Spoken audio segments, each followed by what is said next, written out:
안녕하세요. 네, 안녕하세요. 네, 저희 이스트소프트 AI R&D 직무에 지원해 주셔서 감사합니다. 저희는 AI 연구 개발을 하고 있는 멤버들이고요. 만약에 이 직무로 입사를 하시게 되면 같이 일하게 될 네, 동료들입니다. 네, 반갑습니다. 반갑습니다. 네. 일단 지금 지원하신 직무가 AI R&D 직무인데요. 지금 본인이 AI R&D 직무에 있어서 어떤 점에서 탁월하고 또 이 어떤 탁월함을 이 회사를 위해서 기여할 수 있다고 생각하고 계신지 그런 부분에 대해서 소개를 부탁드립니다. 예, 제 소개를 짧게 하겠습니다.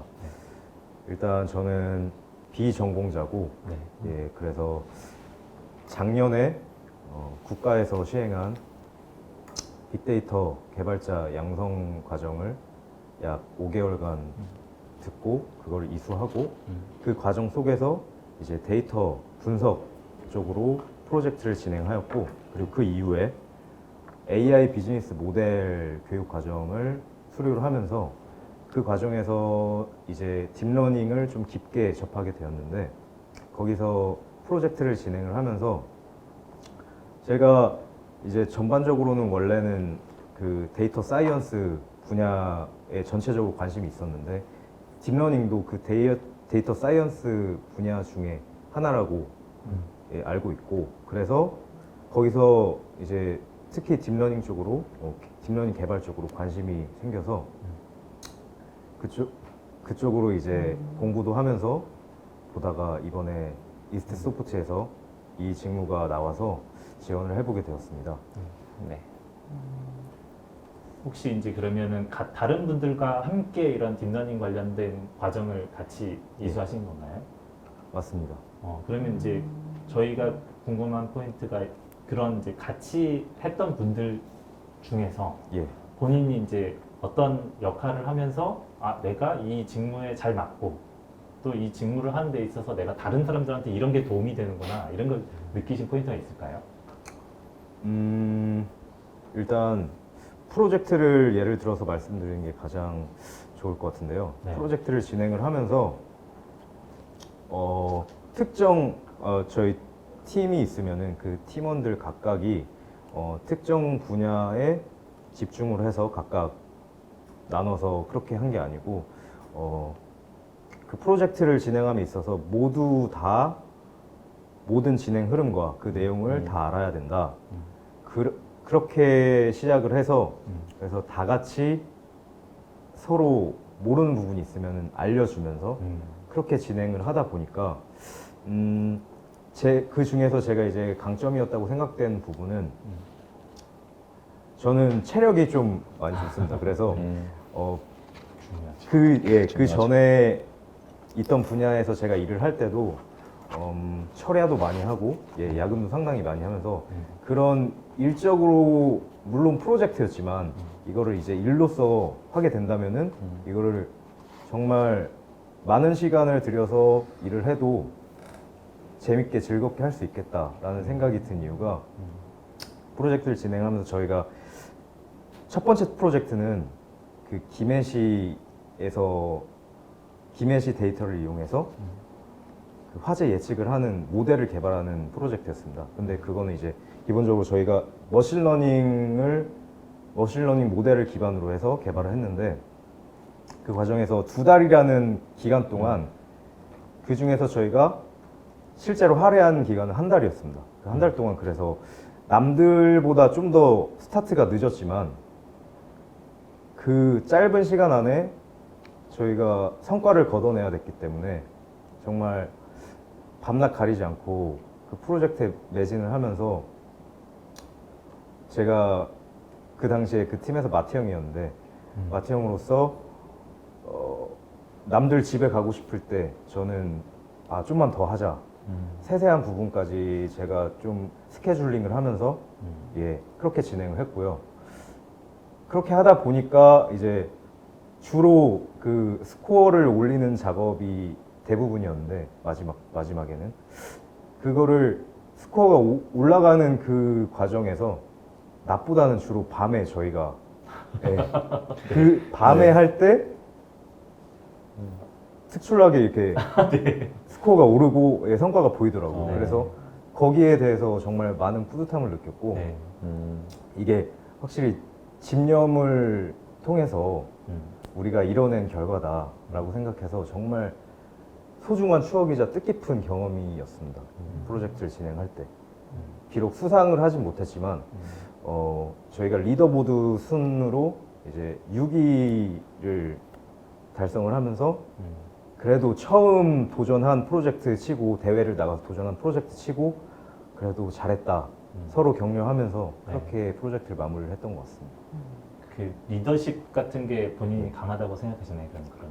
예, 저는 일단 리더십 부분에 있어서는 어릴 때부터 그게 기반이 다져져 왔다고 생각하는 게 그 항상 반에서 회장을 해왔고 그리고 그 어떤 모임에 있어서도 막 나서고 나서는 걸 좋아하진 않지만 그렇게 나서는 걸 좋아하진 않지만 그래도 한 그룹에 있어서 이끌어가는 그런 역할을 항상 해왔다고 생각을 해서 예, 그런 부분에 있어서는 만약에 나중에 일을 할 때도 같은 팀원들이 있으면은 그 팀원들을 좀 사기를 향상시킬 수 있는 예, 그런 역할을 충분히 잘 해낼 수 있을 거라고 저는 생각이 들기 때문에 예, 그런 부분에 있어서는 만족을 합니다.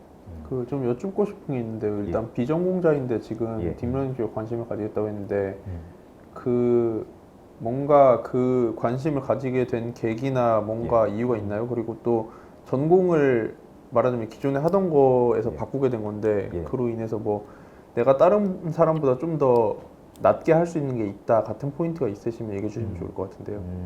제 강점 남들에 비해서 어떤 점에서 강점이 있는지 네, 전공 예를 들면- 바꾼 거에 대한 거에서 네. 이제 내가 이전에 말씀하셨던 화학 쪽 전공을 하셨을 때 그거에서 이제 뭔가 살릴 수 있을 만한 부분이 있는지 랑 그다음에 어떻게 바꾸게 되셨는지. 일단 저는 기존에 했던 전공 그 전공을 졸업을 하고 그리고 실제로 실무에서 투입이 돼서 그쪽에서 일을 하다가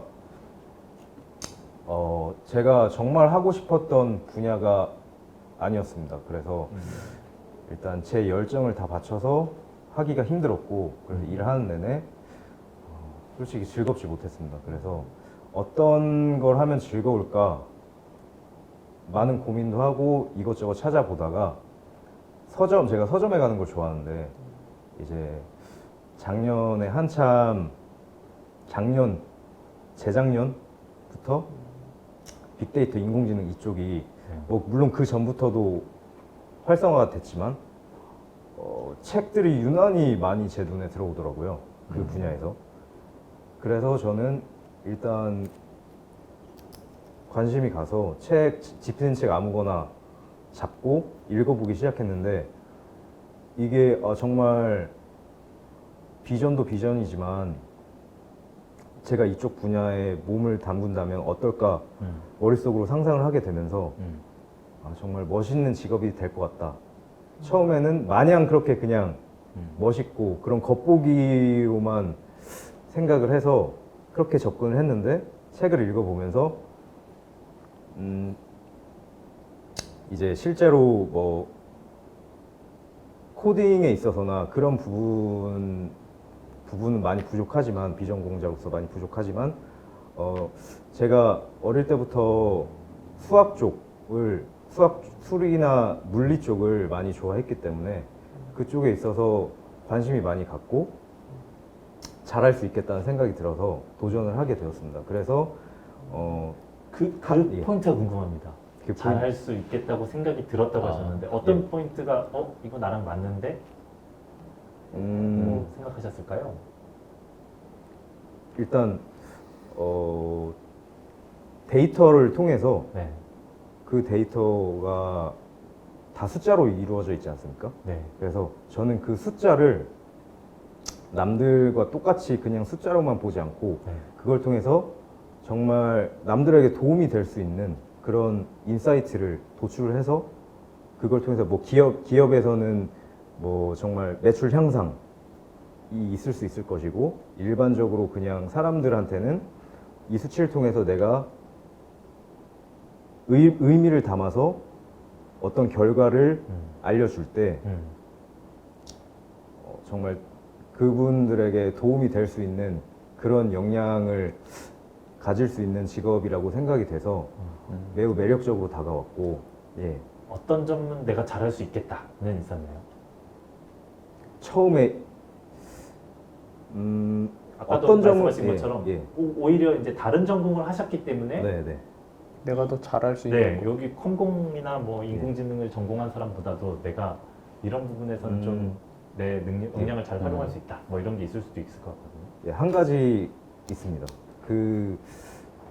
제가 일단 어릴 때부터 좀 상상력이 풍부하다면 풍부하게 그렇게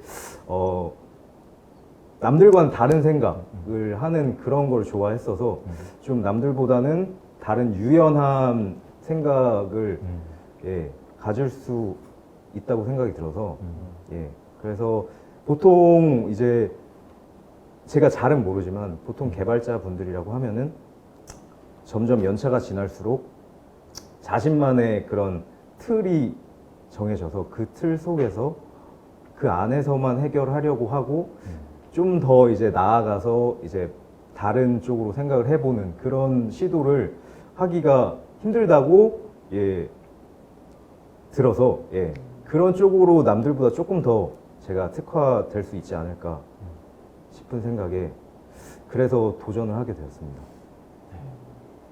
그 지금 오픈 채팅 카카오톡 오픈 채팅을 운영하신다고 하셨는데 예. 이거는 어떻게 시작하셨고 또 왜 하고 계시고 지금 어떻게 하고 계신지 뭐 이런 이야기 듣고 싶어요. 예, 카카오톡 오픈 채팅방 제목이 이제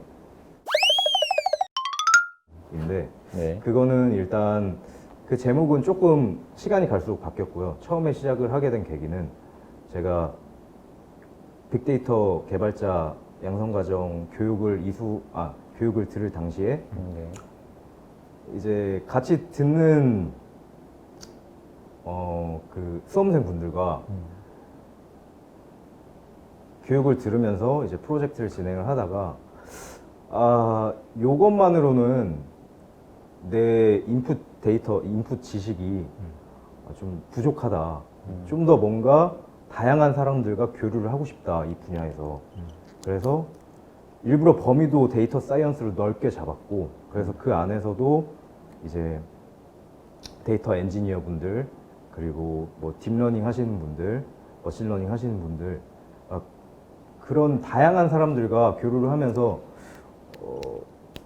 이거를 제 걸로 만들고 싶은 마음이 컸고, 그리고 이제 나중에 정말 커지고 나서 물론 제가 거기서 제일 잘할 수 있으면 좋지만 저보다 훨씬 뛰어난 분들을 초청을 해서 그 안에서 저희 네트워크를 형성해서 세미나를 작게 연다든지 예, 그런 꿈도 가지고 있었기 때문에 그거를 가장 쉽게 접근할 수 있는 방법이 뭘까 생각을 하다가 예, 개설해서 네, 운영을 하게 되었고 요즘에도 네. 입문자분들도 많습니다. 그 방에는 입문자분들 많아서 입문자분들뿐만 아니라 현역에 종사하신 분들도 상당수 들어와 계시고 그래서 질문을 올리면 그거에 대해서 답변해주고 그리고 그 요즘 트렌드에 맞는 그런 딥러닝, 머신러닝 그리고 데이터 사이언스 분야에서의 그런 이슈거리들을 가져와서 제가 공유를 하고 그리고 기타 세미나들 그런 게 만약에 잡혀 있으면 그런 것도 와서 공유를 하고 그런 식으로 활발하게 교류를 하고 있습니다. 네. 됐죠? 하나 더 물어봐도 될까요? 네. 그 빅데이터 쪽하고 딥러닝하고 예. 어떤 부분이 겹치고 어떤 부분은 또 다른가요? 그러니까 빅데이터 쪽, 빅데이터 데이터 사이언스 쪽에서 다루는 내용들이 어떤 것들이 있고 예. 딥러닝은 어떤 것들을 하는 것들이고 근데 이제 딥러닝 말고 고유한 그 빅데이터 쪽에서의 이슈들 같은 것들은 이슈나 아니면 토픽들 같은 거 어떤 것들이 있는지 간단하게 설명해 주실 수 있을까요? 일단 제가 생각하는 바로는 그 면접관님께서 질문해 주신 게 그거에 대한 답변을 드리자면 저는 사실 빅데이터란 말은 좋아하지는 않습니다. 왜냐하면 그 빅데이터라는 게 그 어떤 거에 기준을 두느냐에 따라서 그 빅데이터냐 아니냐 그게 정말 너무도 케이스가 다양하고 다르기 때문에 일반적으로는 이제 빅데이터 양 그리고 양이 얼마나 큰지 그리고 얼마나 가치 있는 데이터인지 그리고 그 데이터의 종류가 정제되었는지 정제되지 않았는지 그런 거에 따라서 정말 다양하기 때문에 일단 그냥 빅데이터만의 그런 직무는 따로 없다고 생각합니다. 빅데이터가 많을 때 그 데이터를 모든 분야에서 다 사용을 할 수 있다고 생각하기 때문에 좀 겹치는 범위라고 하기보다는 그 빅데이터는 어쨌든 소스이지 않습니까? 그 개발을 하거나 뭐 분석을 할 때 소스로 작용을 하기 때문에 그 소스와 딥러닝은 이제 소스가 아니라 저희 기술이기 때문에 그 기술과의 그런 교차점은 사실 딱 한마디로 정의하기는 힘들다고 생각을 하고요. 예, 그래서 예, 데이터 분석하는 것들도 그 나름의 예, 이슈들이 있을 거라고 생각하는데 네. 그런 것들은 그러니까 빅데이터는 그냥 소스로만의 의미를 가지고 뭐 그 안에서의 별도적 이슈는 따로 없다는 말씀이신 건가요? 그 안에서 생각해 볼 것들이 많이 있을 거라고 생각을 하는데 예, 그 뭐 뉴스 기사를 많이 보면 일단 빅데이터라는 워딩을 써서 나오는 뉴스 기사들이 정말 많기 때문에 그거는 일단 좀 이 데이터 사이언스와 뭐 딥러닝 쪽뿐만 아니라 그 데이터베이스 DB 분야 그쪽이나 뭐 일단 그런 쪽에서도 활용을 할 수도 있고 이슈라고 하면은 이슈나 토픽이나 뭐 네. 아무거나 아 그러면 저 질문을 바꿔서 예.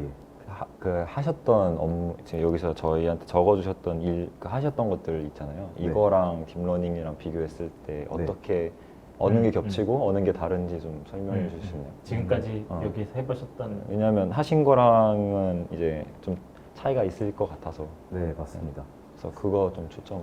예. 아무래도 좀 더 전문화되고 특화된 그 딥러닝 개발 직무라고 생각을 하기 때문에 아 딥러닝이 좀 더 예. 특화됐다. 네. 어느 점에서 특화되는지 혹시 얘기해 주실 수 있나요? 일단 그 딥러닝이라는 것 자체가 네, 기계학습, 머신러닝 안에 포함이 되는 그렇죠. 거기 때문에 거기서 이제 머신러닝 모델들이 많지 않습니까? 그 중에서 이제 사람의 뇌를 본딴 인공신경망이라는 그 모델을 써서 거기서 발전을 시킨 게 딥러닝이라고 알고 있고 그렇기 때문에 일단 그 딥러닝 알고리즘 안에 있는 그 알고리즘 안에 있는 것은 일단 블랙박스여서 어떤 논리로 진행이 되는지 어떤 논리로 이게 이렇게 나왔는지 그거는 알 수가 없습니다. 그래서 그 부분에 있어서 그래서 더 많은 실험을 해야 되고 더 많이 개발성이 필요로 되는 부분이라고 생각이 듭니다. 그래서 예, 그렇습니다. 네. 일단 너무 그러면은 이제 저희가 처음에 오셨을 때 드렸던 질문지가 있습니다. 그래서 그 질문지 한번 읽어보셨죠? 예, 읽어봤어. 혹시 이 내용은 원래 알고 계시던 개념인가요? 아니면 새로운 개념인가요? 정확히 깊이는 몰랐지만 어느 정도 예 들어보고 알고는 있는 내용이었습니다. 아, 네네. 그래서 오늘은 이제 그 드린 질문지에서 이제 밑줄 그은 부분을 네. 직역을 해주시거나 아니면은 그 내용을 해석해 주시거나 다 가능하거든요. 그럼 이제 저희가 필요한 게 있으면 질문 드리도록 하겠습니다. 혹시 해석을 하는데 어려움을 느끼는 부분이 있으면 저희한테 질문을 주셔도 괜찮습니다.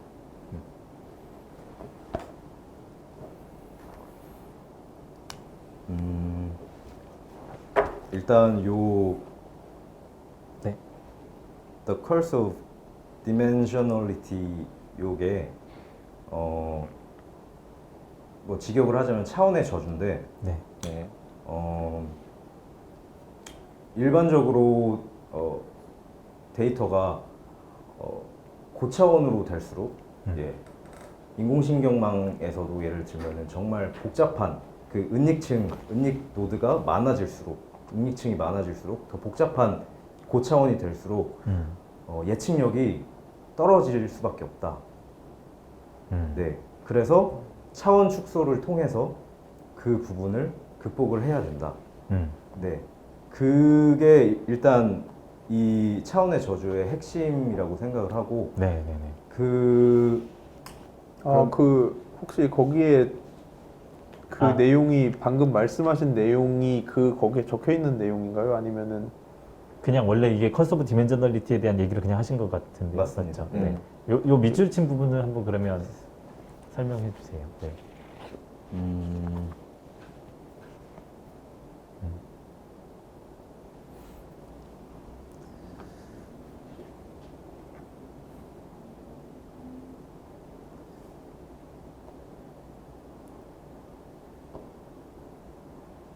이제 확률 밀도를 측정을 할 때 네.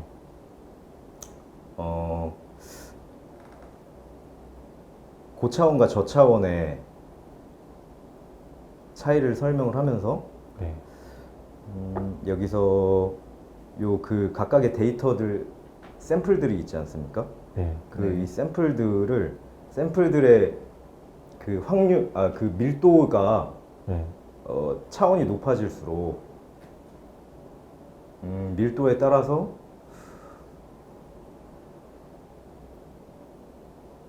이 부분은 지금 정확하게 머릿속으로 정리가 안 돼서 네. 네. 네. 아까 그 대기하면서도 생각을 많이 했는데 네. 네. 한번 그러면은 예. 이 첫 번째 문장을 예. 두 번째 문장 if we wish to classify 여기 보이시죠? 예. 이 문장을 그냥 직역을 한번 해주세요. 그 문장. 네. 우리가 이제 이 표본을 분류를 하고 싶다면 네. 그 동일한 셀 안에서 네. 그 표본 그 훈련 데이터 그 훈련 표본 자체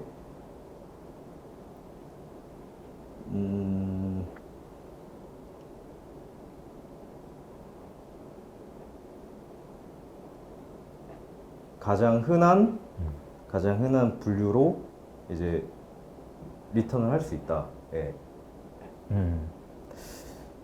이게 어떤 뜻일까요? 그러면 지금 직역하신 부분이 이 부분에 대해서 그래서 제가 좀 네네네 생각을 했는데 네네네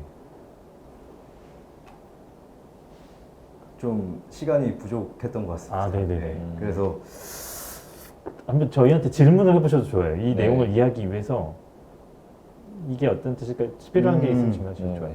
이게 사실 저희가 예. 실제로 업무를 하고 연구를 진행하면은 다 원서로 되어 있는 책들을 많이 볼 거잖아요. 맞습니다. 그리고 이제 그걸 보고서 뭔가를 배워서 연구를 하는데 활용하거나 아니면 사람들하고 이걸 디스커션을 하게 될 텐데 네.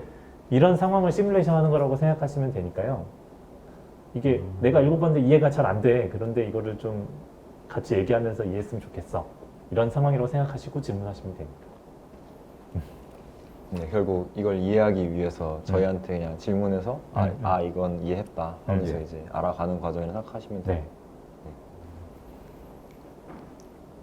그러면 요 네. 그 포인트 X라는 한 특정한 지점에서 네네네. 거기 안에서 셀들이 지금 차원이 정해져 있지 않은 건가요? 셀들이 막 여러 개가 분포가 되어 있다는 건가요? 이 설명에는 그런 차원에는 상관이 없는 네. 설명 같아요. 그러면은 기본 전제 자체가 네네. 깔려 있는 상태에서 네. 뭐 이제 1차원이면 1차원, 2차원이면 2차원 그 점 단위가 어쨌든 차원이라는 게 네. 그 점선 네. 면 이렇게 네네네. 예 차원이 진행이 되잖아요. 네. 그래서 저는 그 부분이 지금 정확하게 와닿지가 않아가지고 음. 음. 요 특정 X라는 지점 안에 네네네. X. 네 셀이 있는데 그 안에 또 이 표본들이 있는 건지 아, 이걸 이 첫 번째 문장에서 이제 관련된 질문을 주신 것 같아요. 그렇죠? 네. 첫 번째 문장. 이 첫 번째 문장이 예시로 제가 이런 걸 하나 들어보도록 볼게요. 뭐 예를 들면 예. 어떤 반 안에서 학생들이 있는데 이 학생들의 키와 몸무게가 있어요. 그래서 그러니까 축이 두 키에 개죠. x가 키라고 했을 때 그 우리가 예를 들면 160에서 165cm의 몸무게, 165cm에서 170cm의 몸무게가 예. 있을 거잖아요. 예. 그 값이. 그러면은 제가 이렇게 물어볼 수 있겠죠. 163.5cm인 학생의 몸무게를 에스티메이션 해보세요.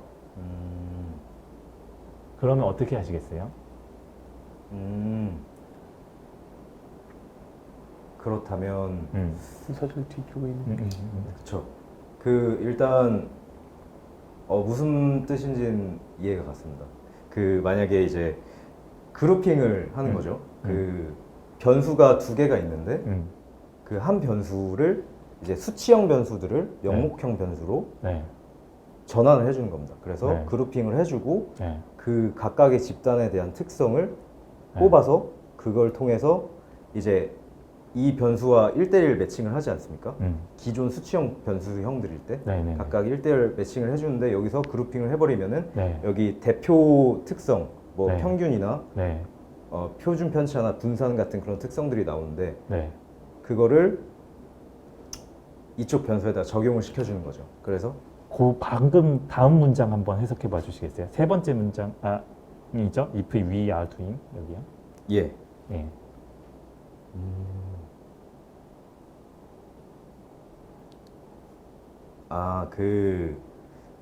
만약에 그 표본을 네. 제가 아까 말한 것처럼 분류를 한다면 지금 if 예. we doing regression 그거 하시는 거 맞죠? 이, 예, 이 그거. 부분이요? 네.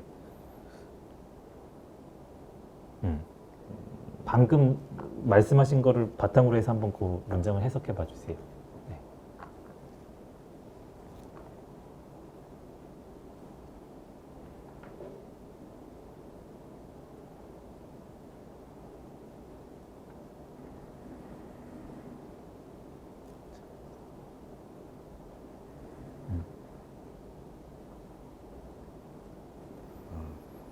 그 한 셀에서 측정된 그 관찰된 그 표본들의 값을 그 평균 값을 나타낼 수 있다. 회귀할 수 있다. 직역을 먼저 한번 해봐 주시겠어요? 직역을?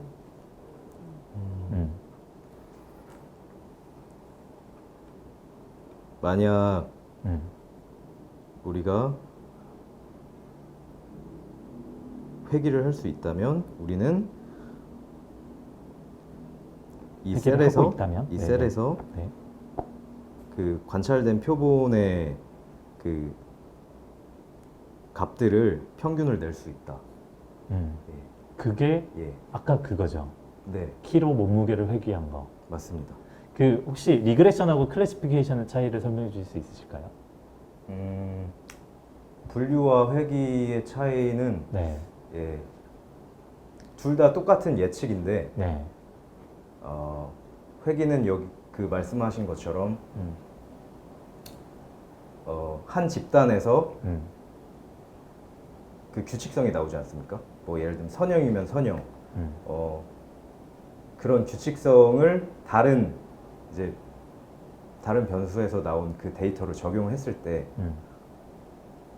요 규칙에 맞게 표현을 하는 거죠. 예. 네. 네. 그리고 분류는요? 규칙에 맞게 표현을 한다는 게 정확히 어떤 얘기죠? 어쨌든 예측이기 때문에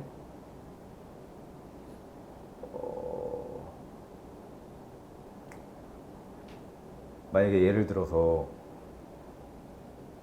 회기선이 있으면 그 회기 그 모델이라고 하면은 그 회기선 모델이 있으면은 말을 바꾸겠습니다. 예. 네. 그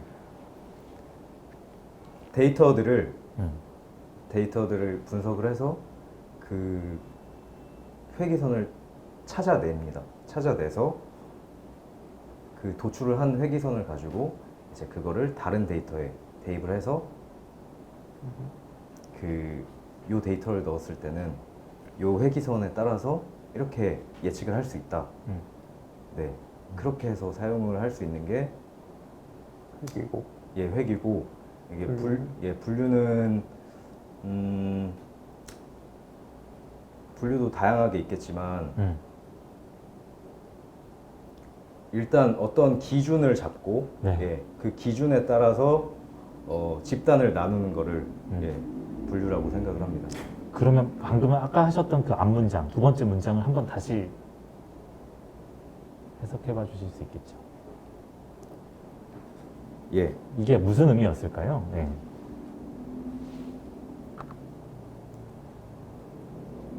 분류를 하게 되면 네. 그 집단의 특성이 각각의 특성이 나오지 않습니까? 그 평균적인 그런 특성의 대표성을 말하는 건데 그 집단의 대표성을 나타낼 수 있다. 우리가 만약에 분류를 하게 된다면 표본들을 분류를 조금만 더 네. 엄밀하게 말씀해 주시면 어떤 의미일까요? 디테일하게요. 네네네. 약간 모호해서요, 방금 하신 말씀이. 아까 드셨던 예시를 사용하셔도 괜찮을 것 같아요. 그 키랑 몸무게. 물론 거긴 클래스는 없었지만, 네. 뭐 비만과 정상으로 해도 될 것 같고요. 네. 뭔가 직접 만드셔도 되고. 네. 그래서 그 예제를 가지고 그 두 개를 설명해 주신다면 네. 어떻게 될지. 네네. 분류는 일단 말씀하신 비만과 정상을 네. 예로 들면은 네. 비만인 사람들의 음. 그런 다른 그 데이터 수치들이 있지 않습니까? 그리고 정상인 사람들의 데이터 수치들이 있는데 그 비만과 정상인 사람들의 데이터 수치들을 다 분석을 해서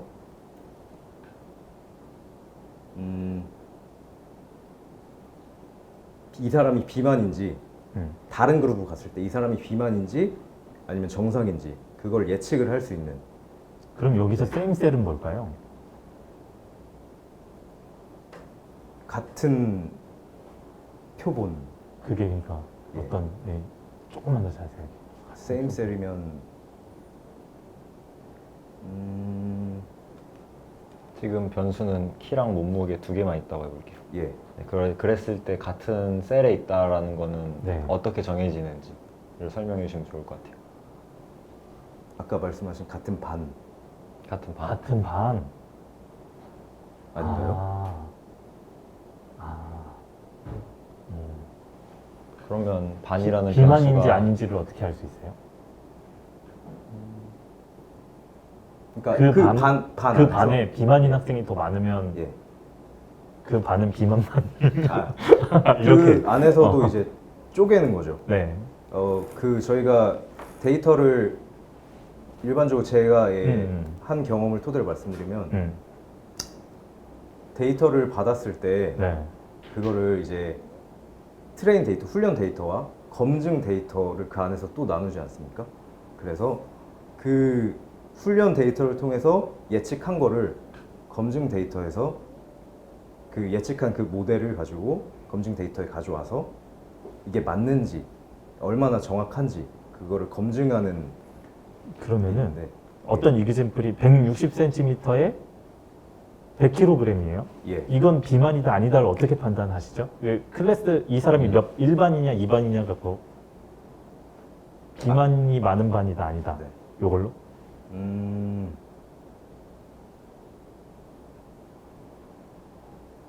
그 160이라는 키와 네. 몇 킬로였죠? 100kg. 뭐 백킬로. 아무거나 말씀하셔도 됩니다. 100킬로라는 몸무게, 네. 그러니까 가지고 있는 음. 그러니까 키와 몸무게 각각의 변수에 대해서 음. 그 상관관계를 구해서 음. 그 상관관계에 따라서 또 이제 분류가 되지 않습니까? 그 클래스들이 분류가 되면 음. 상관관계가 있으면 그걸로 어떻게 분류를 하는 건가요? 뭐 진짜 쉽게 생각해서 키가 작은데 네.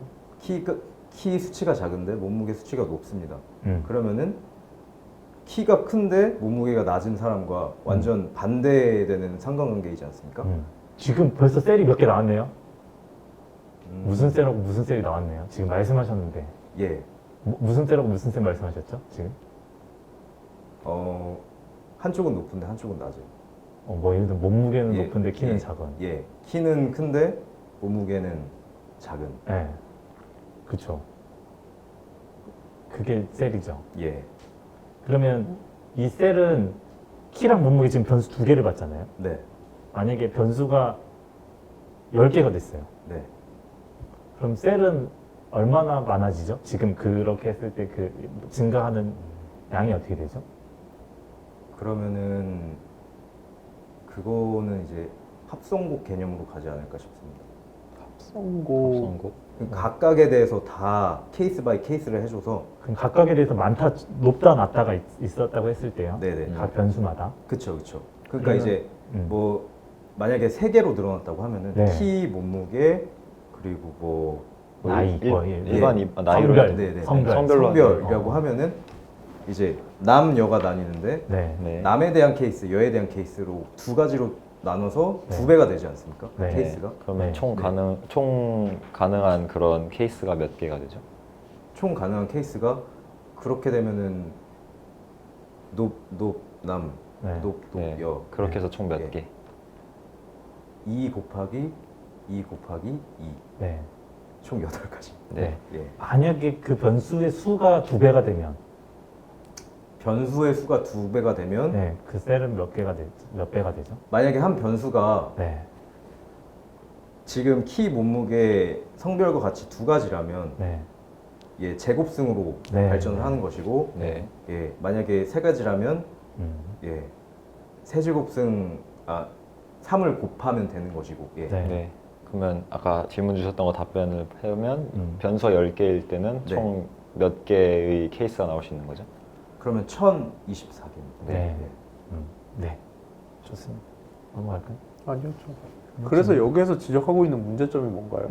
음. 커스 오브 디멘셔널리티가 뭔지 짧게만 설명해 주세요. 그 지금까지 제가 답변 드린 거를 통해서 유출을 해보면 지금 그 10번 그 네. 변수가 10개일 때 1024가지가 되는데 그때는 지금 예측을 하기가 상당히 힘들어진다. 왜 힘들어요? 왜 힘들어지죠? 가지수가 많기 때문에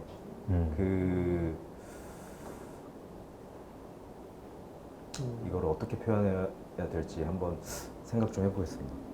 그게 사실은 학생 수가 100명이라고 한번 예. 하고, 그러니까 제가 확인하신 학생 수가 100명인 걸로 한번 놓고 해도 될 것 같은데. 그쵸. 근데 그 다음에 예. 그 다음 문장 한번 여기 한번 해석해 봐 주시겠어요?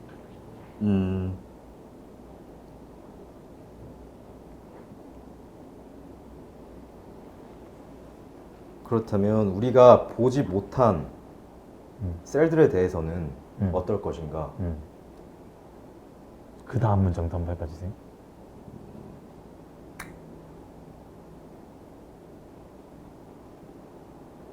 정말 고차원의 공간에서는 네. 이 수치들이 매우 크기 때문에 수치들 컨피규레이션에 네. 컨피규레이션의 수가 매우 크기 때문에 네.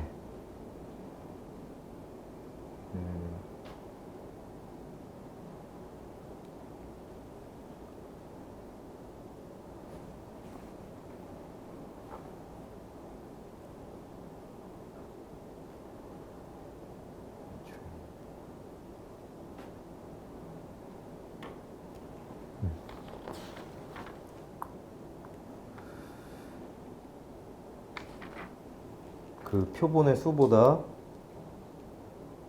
더 많은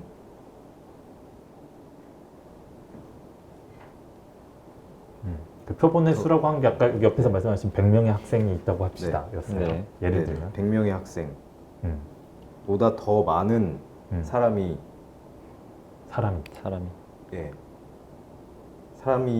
사람의 집단이 생기게 된다면 그렇게 되면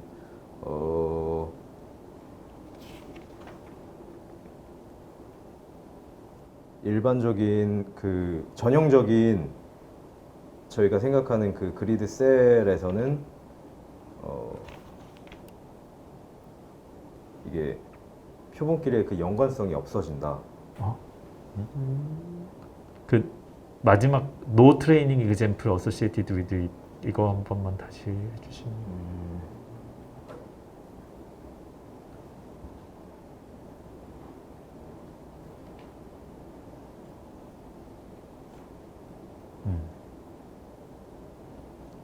그 훈련할 수 있는 표본이 네, 연관된 게 없다. 네. 예. 그 앞에 그리드 셀은 뭔가요? 그러면? 그리드 셀이요. 네. 우리가 지금까지 셀 얘기는 계속 했잖아요. 네네. 네.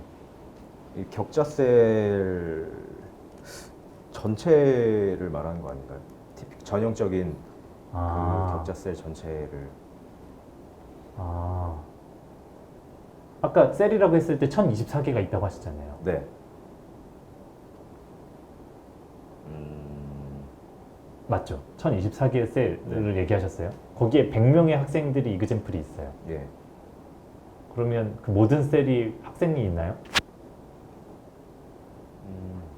학생으로 채울 수 있나요? 1024개의 셀을. 그쵸. 못 채우죠. 네. 왜 못 채우죠? 지금 네. 학생 수는 100명밖에 안 되는데 네. 그 1024개 100명을 넣게 되면은 924개가 남겠죠. 한 셀에 여러 명 있을 수도 있잖아요. 그렇죠. 키랑 몸무게가 똑같은 키랑 몸무게, 키랑 성별, 몸무게가 뭐 똑같은 기타 남자와 변수들. 뭐가 있는 사람이 여러 명일 수도 있잖아요. 그렇죠. 100명 중에. 그런 경우는 복제가 아니고서는 그러면 그 키랑 몸무게 두 개 변수만 있을 때 네. 100명을 넣으면 다 다른 키예요? 다른 몸무게와? 셀이 여기서 말하는 셀이 달라지나요? 그럼 넘어가시죠. 그 같은 경우가 생길 수 있습니다.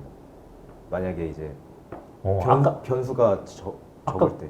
키에 대한 평균 몸무게 얘기할 때는 한 명의 평균 몸무게를 얘기하신 거예요? 우리가 키를 셀로 해가지고 네. 아니죠. 아닙니다. 네. 네. 여러 명이 같은 셀에 있을 때 이 셀 안에 있는 사람들의 몸무게 얘기하셨던 네, 거죠? 네.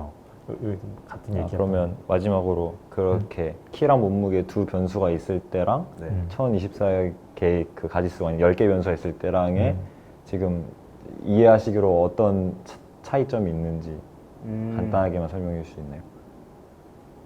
100명이라는 학생이 존재했을 때 뭐가 다르고 뭐가 문제가 있고 뭐 이런 식으로. 분류하기에는 1024가지일 때가 네. 더 분류 정확성이 높다고 생각합니다. 두 가지를 썼을 때보다. 예. 왜냐면은 그 두 가지 분류는 결국에 둘 중에 하나에 들어가는 거기 때문에 네. 뭐 물론 분류 기준에 따라 다르겠지만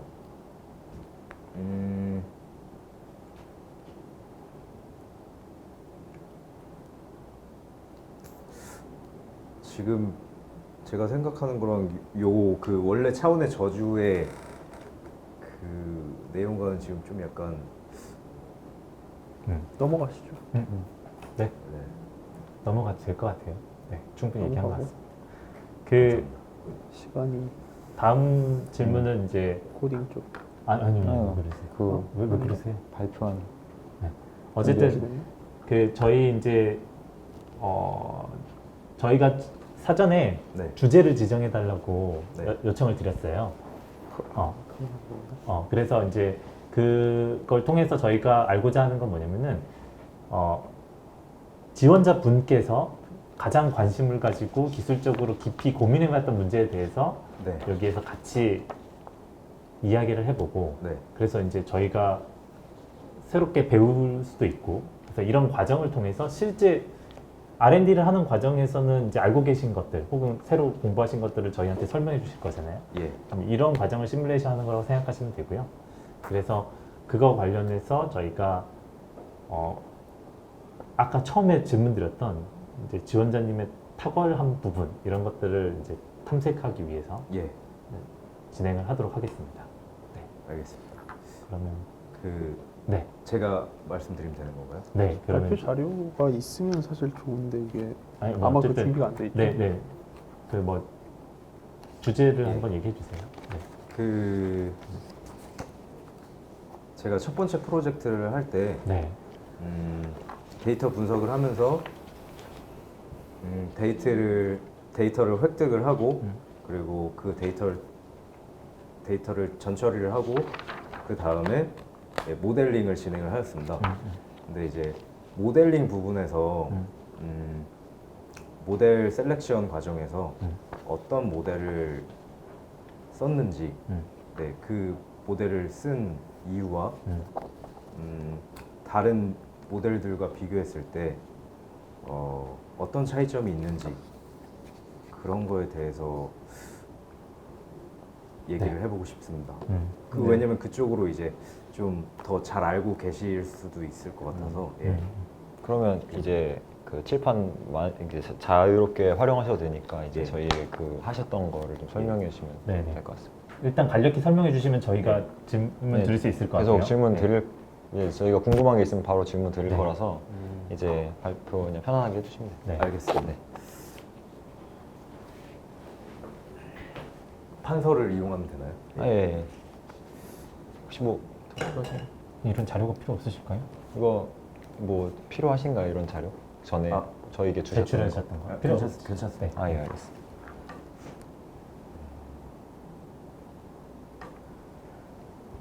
아 제가 글씨를 좀 못 써가지고 꼭 글씨로 안 쓰시고 그림으로 그려주셔도 됩니다. 네 알겠습니다. 자유롭게만 해주시면.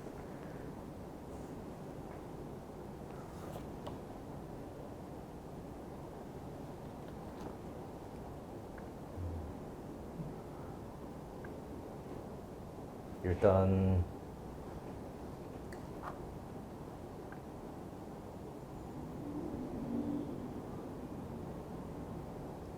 배경이 있고요. 네. 네. 아, 혹시 그 프로젝트 전체적인 그림부터 한번 좀 설명해 주시면 안 될까요? 아 그 플로우요? 네네. 네네. 말로 설명해 주셔도 돼요. 네. 아 플로우는 그럼 말로 설명을 드리겠습니다. 네네. 저희가 그 김해시 데이터를 트레인 데이터, 발리데이션 데이터, 그리고 네. 테스트 데이터 총 약 7만 건에 해당하는 데이터를 받아서 예, 아, 그 김해식 거면은 저 화재 발생 예측 말씀하시는 맞습니다. 거죠? 예. 그 보험 사기 쪽은 그냥 따로 얘기 안 하시고요? 다루시지 않고? 아, 예, 그쪽은 좀 미니 프로젝트로 진행을 한 거여서 예, 그쪽보다는 예, 아무래도 시간을 많이 할애한 예, 그 김해시 화재 예측 모델 개발 프로젝트 쪽으로 얘기하고 싶어서 예, 말씀드렸습니다. 네. 예, 그래서 이제 그 불이 났느냐 안 났느냐를 예측을 하는 예, 모델을 개발하는 거였는데 거기서 이제 김해시가 그 경상남도이지 않습니까? 그래서 네. 김해시를 제외한 경상남도 데이터를 그러니까 총 7만 건의 데이터를 받아서 그 중에서 김해시를 제외한 경상남도 데이터를 트레인 데이터로 해서 6만 개를 받았고요. 그리고 그 중에 그리고 이제 검증 데이터, 발리데이션 데이터를 약 7천 건 정도 받았습니다. 그리고 나머지 데이터 3천 건 정도의 데이터는 한 2, 3천 건 정도의 데이터는 테스트 데이터로 해서 그거는 yes or no 화재 예측 그러니까 화재가 났느냐 안 났느냐 라벨이 없었고 나머지 이제 테스트 데이터와 발리데이션 데이터는 화재가 났느냐 안 났느냐 라벨이 다 돼 있는 상태에서 저희가 예측 분류, 이진 분류를 한 것입니다. 예. 저 그 밸리데이션하고 테스트 셋은 각각 어느 지역의 데이터였어요? 밸리데이션과 테스트는 이제 김해시 데이터였습니다. 밸리데이션과 테스트? 예. 그게 혹시 시간 축으로도 나눠지나요? 시계열 네, 말씀. 그러니까 그 트레인하고 밸리드를 나누는 네. 과정이 네. 시간하고 상관이 있나요? 과거 데이터를 갖고 미래를 평가한다거나 이런 건가요? 아니면 그 변수도 있긴 했습니다. 실제로. 네, 근데 이제 그거는 이제 그 주최 측에서 좀 네. 실수한 부분이 있었는데 네, 왜냐면은 그 시간 단위에서 초 단위를 통해서 네, 네. 예측을 완전히 100% 할 수 있는 그런 게 있었어가지고 그거를 어떤 분이 발견을 하시고 그거를 그 주최 측에다가 질문을 올렸는데 이거는 초를 통해서 완전히 예측을 할 수 있다. 그 스코어가 너무 높게 나와서 네, 그래서 네, 네. 그 부분에 있어서 그래서 데이터가 재조정됐던 적이 있었습니다. 예. 재조정된 이후에는 그 시간 정보가 빠졌나요? 그거를 아예 사용하지 못하게 했습니다. 못하게. 예, 그걸 사용하면은 이제 나중에 채점을 할 때 평가에서 제외를 시킨다고 그렇게 공지를 하고 그럼 쓰지 말라고. 셋은 이렇게 바뀐 건 없고요. 네, 셋은 따로 바뀐 건 없었습니다. 그러니까 이게 트레인 셋은 과거 데이터만 존재하고 밸리드 셋이나 테스트 셋은 미래 데이터만 존재하는 이런 게 아니었군요. 네, 문제가. 그런 게 아닙니다. 네. 컬럼 하나만 더 똑같은 있다. 시점은 똑같았고 이제 그 데이터가 축적이 된 거를 저희한테 제공하였고 네.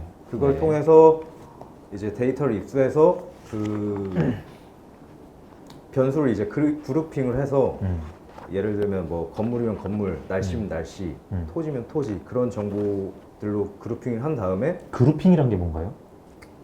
그러니까 그 변수들이 네, 저희가 총 컬럼 수가 180개였습니다. 네, 그 180개인데 그 안에서도 네. 이제 각각의 변수들의 특성을 뽑아서 그룹핑을 한다는 겁니다. 그러니까 그룹핑이라는 예를 게- 들어서 네. 예를 들면 제가 말씀드린 건물 관련 네. 그리고 날씨 관련. 변수들을 그룹핑했다고요? 네네네네.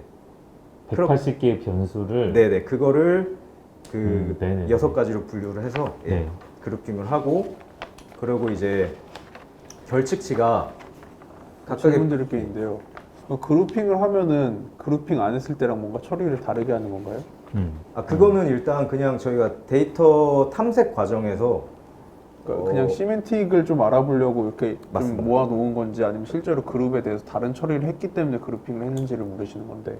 그거는 정확하게 이 그룹에 대해서 요 특성을 반영해서 분석을 했다기보다는 일단 처음에는 저희가 탐색하려고 그룹핑을 한 게 맞고요. 근데 그 과정에서 나중에 하다 보니까 이 그룹 특성은 이렇게 나왔다.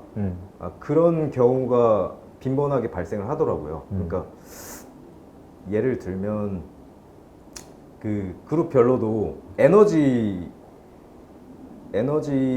변수에서는 전기랑 가스 사용량 변수가 있었는데 결측치가 엄청 결측치 비율이 높아가지고 그거를 이제 그건 좀 그거는 날짜별로 있었습니다.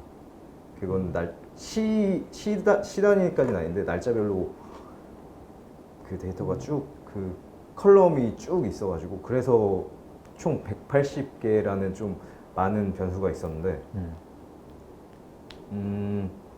딱히 처음에는 그런 의도로 한 건 아닙니다. 네. 그럼 딱히 그룹핑 해가지고 특별히 그거에 대해서 별도의 데이터 처리를 하거나 모델링에 반영한 건 없다는 얘기죠? 아니요, 그런 건 있어요. 제가 그 파생 변수를 어떻게 생성할까 저희가 고민을 했는데 거기서 이제 논문을 많이 찾아봤습니다. 그래서 예를 들면 날씨 변수 관련해서는 이게 날씨에도 뭐 풍향이 있고 풍량이 있고 뭐 온도, 습도 여러 가지가 있는데 그거를 어떻게 조합해서 파생 변수를 유의미하게 만들어낼 수 있을까? 그래서 논문을 실제로 찾아보고 뭐 간단하게는 상대 습도부터 뭐 불쾌 지수 뭐 그런 것까지 다 도출을 할 수 있기 때문에 그래서 그런 과정에서 하였습니다. 그런 과정에서 그 변수들을 그룹핑하는 게 의미가 있었다는 말씀이신가요? 네, 그쵸. 일단 뭐 근데 그거는 좀 기본적인 거라고 생각을 해서 저희가 데이터 탐색을 할 때 네. 처음에 딱 실시를 했고요. 그리고 이제 전처리 과정에서 데이터 클리닝과 피처 셀렉션 과정을 하고 네. 그리고 그 다음에 이제 모델링 그런 순서로 하는데 솔직히 전처리는 모델링을 하면서도 계속 진행을 하였습니다. 네. 왜냐면은 그냥 저희가 모델 하나만 만들어서 그거를 진행을 한 게 아니고 모델을 계속 다양하게 뭐 모델에 따라서도 정말 다양하게 나오고 그 변수 피처 셀렉션에 따라서도 정말 모델들이 다양하게 나올 수 있기 때문에 그런 거를 다 고려해서 그 스코어를 계속 비교를 해가면서 저희는 스코어가 좋게 나와야 이제 입상을 해서 그 이후로 그 쳇바퀴 돌듯이 진짜 전처리와 모델 과정을 계속 반복하고 네. 결집값 처리는 주로 어떤 방식들을 사용했나요? 결측합 처리는 일단 가장 처음에 한 거는 그 갑자기 일단 예. 다른 그 주로 어떤 값들이 비어 있었던가요? 그 결측치 비율이 가장 높은 게 그 90%가 넘었는데 네, 그게 제가 아까 말씀드린 그 사용. 에너지 관련 네, 데이터들 그쪽이 결측값 비율이 가장 높았고 그리고 평균적으로 결측값 비율이 한 40, 50% 정도 됐습니다. 그래서 결측값이 비율이 적은 변수들이 진짜 많이 없었습니다. 그래서 그 과정에 있어서도 전처리가 매우 중요했고 예. 그래서 어떻게 채우셨는지. 그래서 처음에는 이제 그냥 단순히 결측치 높은 것들 위주로 해가지고 하나하나 그냥 삭제해서 그 변수를 최대한 단순화시켜서 하는 것부터 시작을 했고 그 이후에는 이제 피처 임포턴스를 보고 피처 중요도를 통해서 변수 선택을 하고 그리고 이제 나중에 모델링을 하면서 또 전처리를 계속 하지 않았습니까? 그래서 그 모델을 만들고 나서 이제 퍼뮤테이션 임포턴스를 통해서 그 변수를 만약에 이 변수를 뺐을 때 스코어가 더 높게 나온다. 아니면 이 변수를 넣었는데 스코어가 향상이 없다.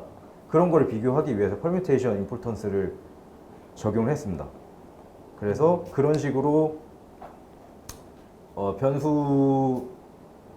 변수에 이제 어떤 변수의 개입이 중요한가 그런 걸 계속 비교를 하면서 네, 진행을 했던 것 같습니다. 방금 말씀하셨던 퍼뮤테이션 스코어하고 예, SHAP하고 설명을 좀 해주실 수 있을까요? SHAP. 쉐비요. 네. 예,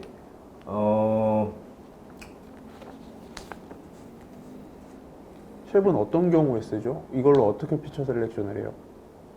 쉐브는 지금 퍼뮤테이션이랑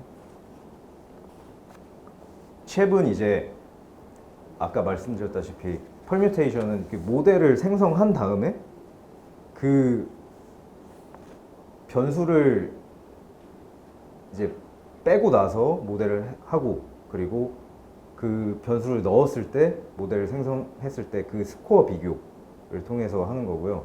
쉐브는 그 전에 모델을 만들기 전에 미리 이 변수를 넣을 것인가 말 것인가 그 조작을 통해서 예, 모델을 생성을 해서 이제 스코어를 네.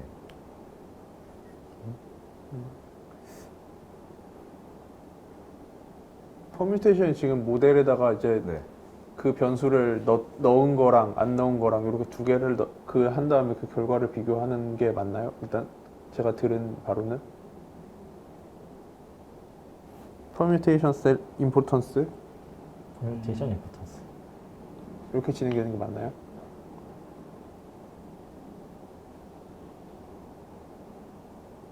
제가 지금 살짝 혼동이 와서 예. 일단 그 쉽게 이제 예를 들어서 말씀드리면 네네네. 네. 만약에 축구 경기를 한다고 치면 한 팀에서 이 선수를 음. 뺐을 때 스코어랑 성적이 더 좋다. 음. 근데 이 선수를 넣었는데 성적은 그대로거나 변화가 없다. 그러면은 전자는 이 선수의 중요도가 매우 높아지는 거고 뺐을 때 성적이 별로면 낮기 때문에 제가 높다 그랬나요? 네, 성적이. 네, 네. 그러면은 이 선수는 나쁜 선수인 거고 안 좋은 선수인 거고 후자 같은 경우는 선수를 넣었을 때 성적이 미미하다 싶으면은 그 선수는 좋지 않은 선수. 그게 지금 그런- 말씀하신 네. 게 네. 퍼뮤테이션 임포턴스인 네. 건가요? 네. 그러면 쉘은 어떻게 되죠? 모르시면 모른다고 네. 하셔도 돼요. 네, 그 부분이 지금 네. 약간 혼동이 와가지고. 이거 혹시 그러면은 만약에 한 명을 뺐어요. 네. 한 명을 뺐더니 성적이 올랐어요. 예. 근데 또 다른 한 명을 같이 뺐는데 두 명을 뺐는데 성적이 떨어졌어요. 네. 그러면 그 먼저 뺀 사람, 먼저 뺀 선수는 무조건 팀에 안 좋은 건가요?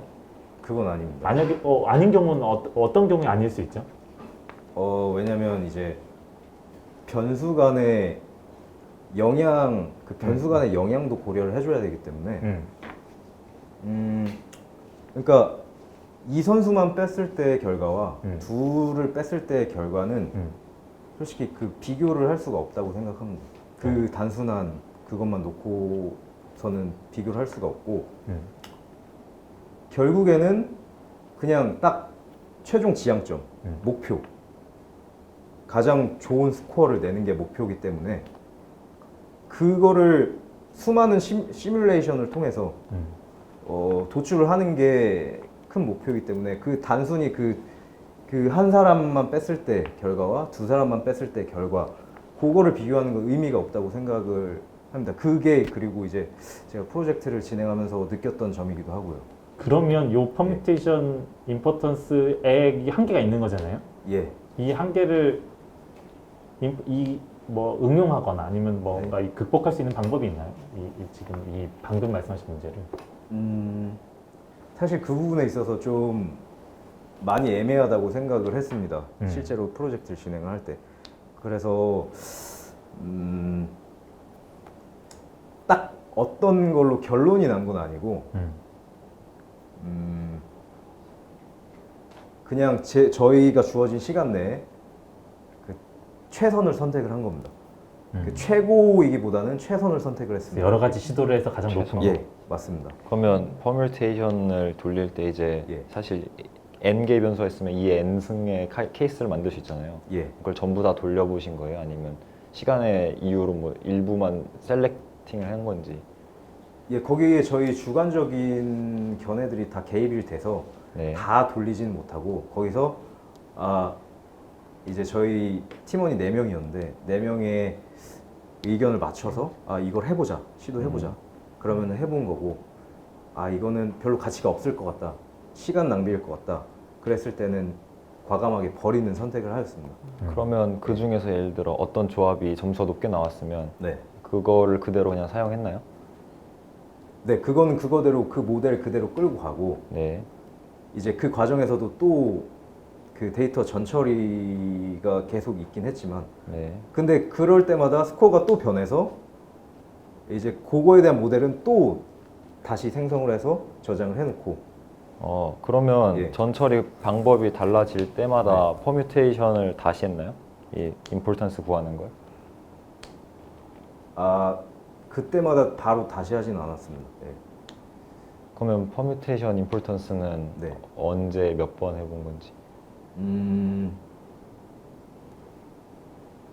그러니까 이제 모델 성능 평가하고 다시 네. 전처리 바꾸고 이런 네. 식으로 반복하시다 했잖아요. 예, 예. 그러면 어쨌든 그 중간 어딘가에 그 임포턴스를 구해서 그걸 반영하는 단계가 있을 텐데 네. 그게 매 사이클마다 있는 건지 아니면 최종 단계에 있는 건지. 그게 있을 때도 있었고 없을 때도 있었습니다. 아 네, 그래서 그러면 다 그렇구나. 그게 왜냐면은 저희가 이제 기계처럼 막 이거 하나하나 다 케이스 바이 케이스로 할 수 있으면 좋은데 시간이 촉박했기 때문에 좀 저희 직감도 약간 많이 영향이 있었고요. 네. 이 리더보드 스코어는 네. 바로 볼 수 있었던 거예요? 네, 매번 뭔가 네, 맞습니다. 매번 테스트를 해볼 수 있었어요? 네, 원래는 횟수 제한이 있어야지 맞는데 네. 그게 LH 공사 네, 네. 산하에 있는 콤파스라는 기관에서 네. 했는데 그 첫 대회였기 때문에 네. 그 제출 리더보드 제출 횟수는 제한을 안 걸어뒀습니다. 그래가지고 막 다른 팀 보면은 심하면은 막 몇백 번 이렇게 제출을 한 팀도 있었고요. 근데 이렇게 하면 오버피팅 문제가 있을 수 있지 않나요? 맞습니다. 그 네. 오버피팅이라는 게 어떤 건지 좀 간단히 설명 한번 해주실 수 있을까요? 네, 그 뭐 예를 들어서 그 뿌리를 깊게 내리다 보면은 그 데이터에 최적화되지만 네. 예, 그거 자체가 오버피팅인데 그거를 다른 뿌리로 가져가면은 네. 이게 특성이 안 맞기 때문에 네. 그거에 여기서는 정말 최적화되고 스코어가 잘 나오지만 여기로 이쪽으로 대입을 했을 때는 네. 예, 스코어가 그만큼 안 나오고 정확도가 떨어지는. 네. 예. 지금 이제 이 대회에서 점수를 높이기 위해서 오버피팅을 하신 건데 만약에 똑같은 문제인데 오버피팅을 최대한 피하기 위해서 뭔가를 합시다. 그럼 어떤 걸 해보시겠어요 여기다가? 일단 저희가 사용한 그 모델 자체가 이제 최종으로 사용한 모델 자체가 라이트 GBM인데 네. 그거는 일단 각광받는 이유가 최근에 각광받는 이유가 XG 부스트의 그 단점을 보완하기 위해서. 네. XG 부스트는 높은 성능을 자랑하지만 시간이 좀 오래 걸린다는 단점이 있었습니다. 그래서 그로 인해서 라이트 BGM이 나온 건데 라이트 BGM은 그래서 가볍고 빠르고 그 이유가 이제 CPU 적은 CPU를 사용해서 그 처리를 하기 때문에 GPU까지 쓸 수도 있고 그래서 하지만 이제 큰 단점은 데이터 수가 적어지면 예, 과적합이 일어날 수 있다는 겁니다. 그래서 그 일단 리프 와이스 기반이기 때문에 다른 건 이제 다른 모델들은 레벨 와이스 기반인데 이제 라이트 BGM은 리프 와이스 기반이기 때문에 그런 문제가 예, 있었고요. 근데 이제 저희가 라이트 BGM으로 최종으로 하게 된 거는 이거는 솔직히 좀 약간 논리적인 문제라고 생각합니다. 왜냐면은 기존에 라이트 BGM은 이렇고 XG 부스트는 특성이 이렇기 때문에 데이터 특성에 따라서 이 데이터는 이런 특성을 갖고 있기 때문에 이 모델을 적용하면 좋을 거야.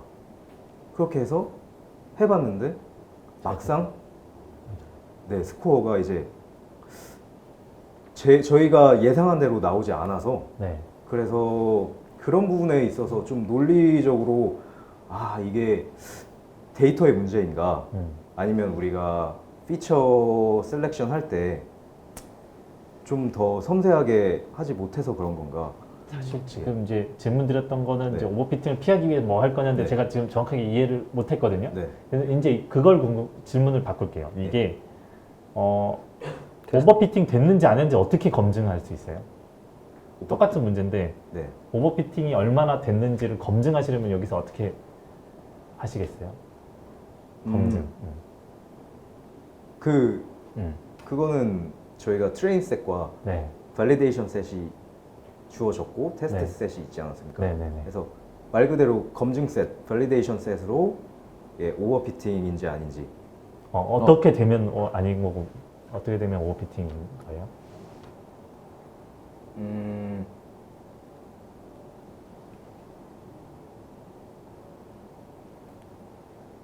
저희가 이제 리더보드 상에 이제 리더보드가 그 스코어가 어떻게 산출이 되냐면 그거부터 말씀드리겠습니다. 그게 어떻게 산출이 되냐면 테스트 테스트셋에 50%만 반영을 해서 리더보드 점수가 나옵니다. 네. 저희가 제출을 하면. 네. 네. 그래서 그 테스트셋에서도 50%만 사용이 되니까 거기 안에서도 일단 그 50%에만 맞는 그 데이터가 모델이 만약에 들어가게 되면은 나머지 100%를 채웠을 때 그 과적합이 일어나게 되면은 그 100%에서는 스코어가 떨어지겠죠. 떨어지기 때문에 저희가 이게 검증셋으로 검증을 해서 스코어를 확인을 하고 테스트 데이터를 넣어 봤는데 실제로는 리더보드 상에는 스코어가 높게 나왔어요. 네. 근데 마지막에 100%로 했을 때 어떻게 될지 모르기 때문에 그 부분에 있어서 솔직히 저희가 최종 제출하고 최종 리더보드 수는 더 높았는데 이게 나중에 100%로 했을 때 그 스코어는 더 떨어지는 결과가 도출이 됐습니다. 그래서 거기서 저희가 과적합 관련해서는 현명하게 정말 잘 하진 못했다라는 그런 아쉬움은 있습니다. 아, 근데 이제 궁금한 거는 네. 만약에 이 모델이 오버핏 됐냐 안 됐냐를 어떻게 어떤 하느냐. 지표를 가지고 혹은 내가 이걸 보면 이 모델이 오버핏 됐다 아니다를 어떻게 이렇게 판단할 수 있다. 네. 그거에 대해서 설명을 요청드린 거거든요. 그거는 이제 그 리콜 값이랑 네, 그리고 프리시전 값을 네, 통해서 이제 그 F1 스코어를 도출을 하게 되는데 네. 그 그럼 F1 스코어를 보면 확인할 수 있나요? 아니 F1 스코어만으로는 확인을 할 수가 없습니다. 그러면 뭘 더 봐야 되죠? 그러니까 이제 F1 스코어랑 이제 리콜 값이랑 프리시전 값이랑 다 같이 아, 그럼 나오는데, 예. 그 세 개 값을 보면 네. 오버피팅을 확인할 수 있나요? 그 정확하게 알기는 힘들지만 대충 유추는 어떻게 되면 어떻게 하면 오버핏이죠? 유추할 수 있죠?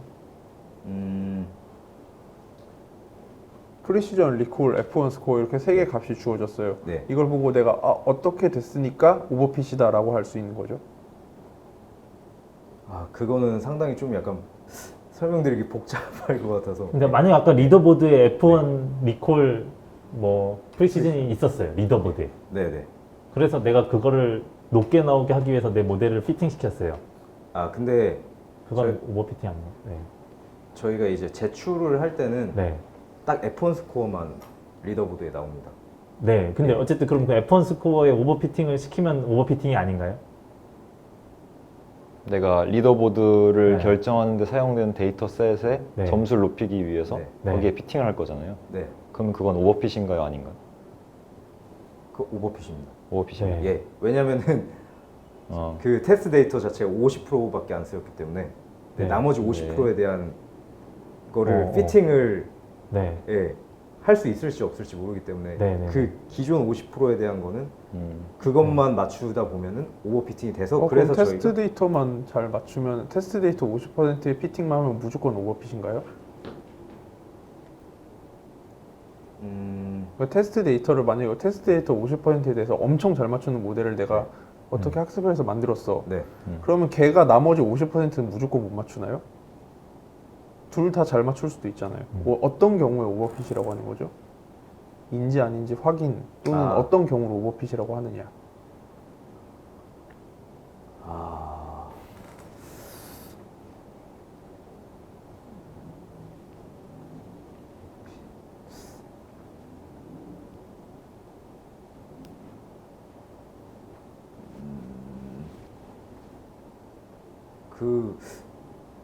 그 질문에 대해서는 제가 논리 정연하게 네네네.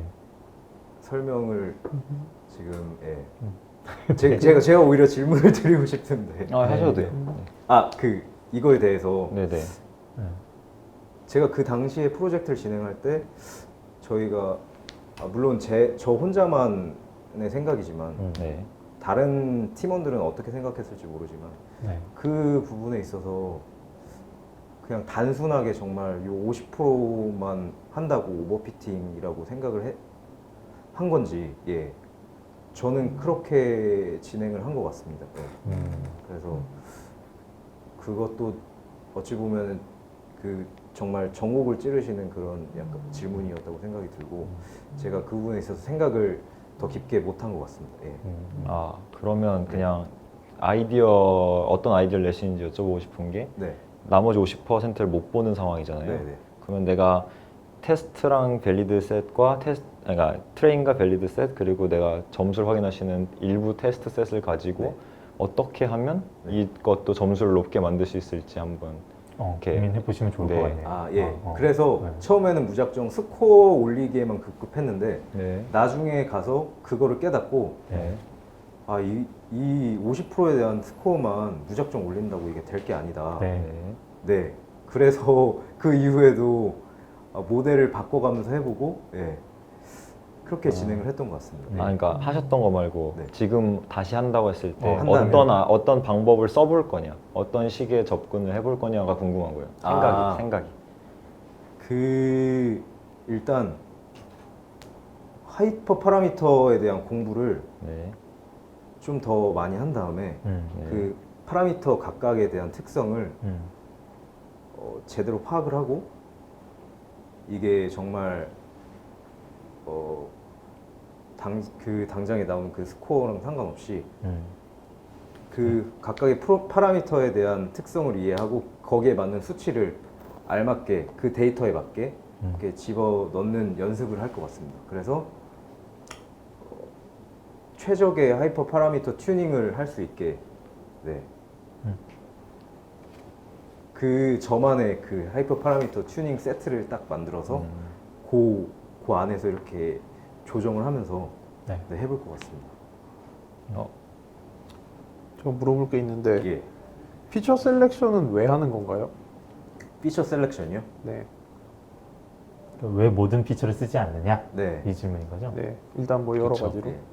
일단 뭐 간단하게는 결측치도 다 다르고 그리고 이상치도 그 이상치라는 게 이제 뭐 전산 누락이나 그 데이터 입력하는 분의 실수로 인한 거나 그런 것들이 있기 때문에 그런 데이터를 가지고 있는 변수들을 썼을 때 이게 정말 옳은 데이터 분석인가 라는 그런 고민을 하게 되고 그러면 네. 좀 다른 케이스로. 그러면은 만약에 미싱 밸류가 없는 데이터에서는 예. 피처 셀렉션을 할 필요가 없나요? 그것도 아닙니다.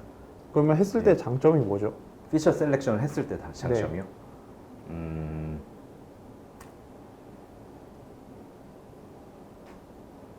피처 셀렉션을 했을 때 일단 저희는 사람이라는 동물이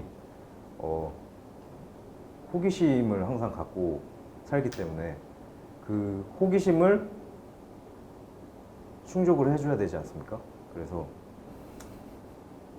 그 변수를 이걸 썼을 때 이렇게 나왔는데 이 변수를 빼고 쓰면은 어떨까?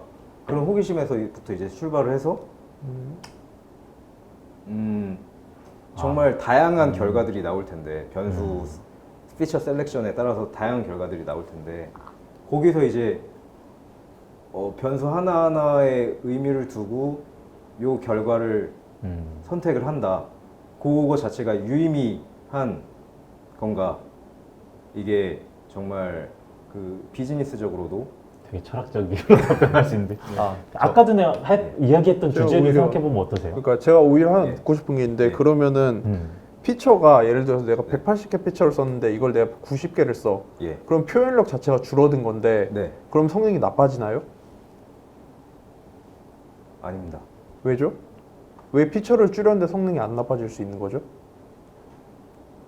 그거는 나빠질 수도 있고 안 나빠질 수도. 어떤 경우에 나빠지고 어떤 경우에 좋아질 수도 있는 거죠? 그 만약에 그 90개 피처들이 서로 영향력이 이거는 진짜 변수 간의 어떻게 설명을 드리면 좋을지. 저 질문 바꿔서 예. 아니, 드려도 일단 제 될까요? 먼저 질문한 거. 알겠어. 음,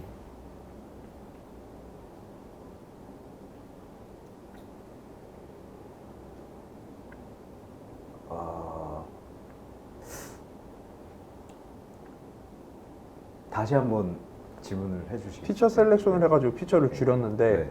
성능이 일단 당연히 피처가 그 표현력을 나타낸다고 볼 수 있으니까 데이터에 네. 그러니까 일반적으로 생각하면 당연히 성능이 떨어질 거라고 생각할 수 있는데 성능이 비슷하거나 오히려 올라갈 수 있는 케이스가 있다면 어떤 경우인가?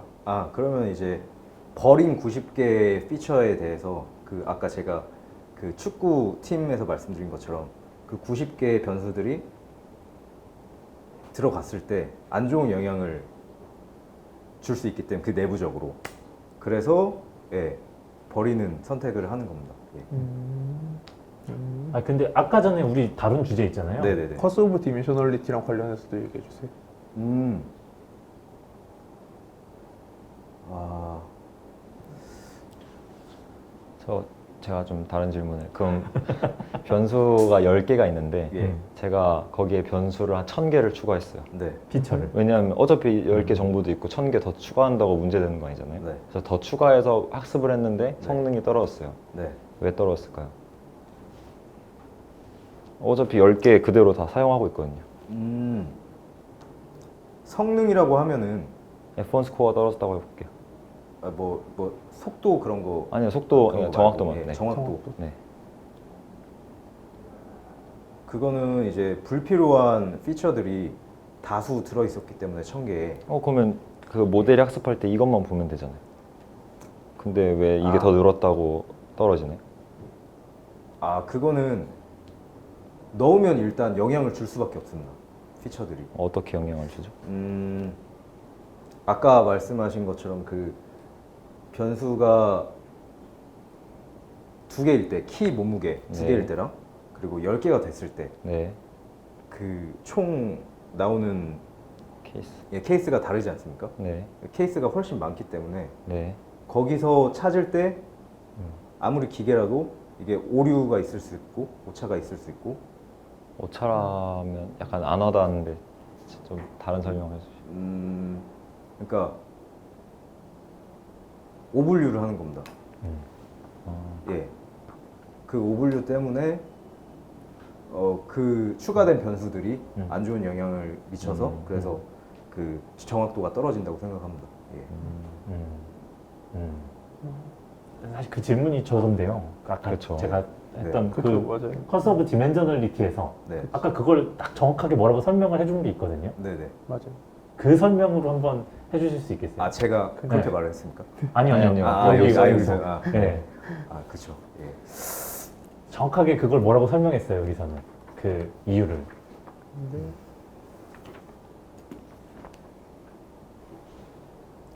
한 번 더 보시고 잘 모르시겠으면 넘어가죠.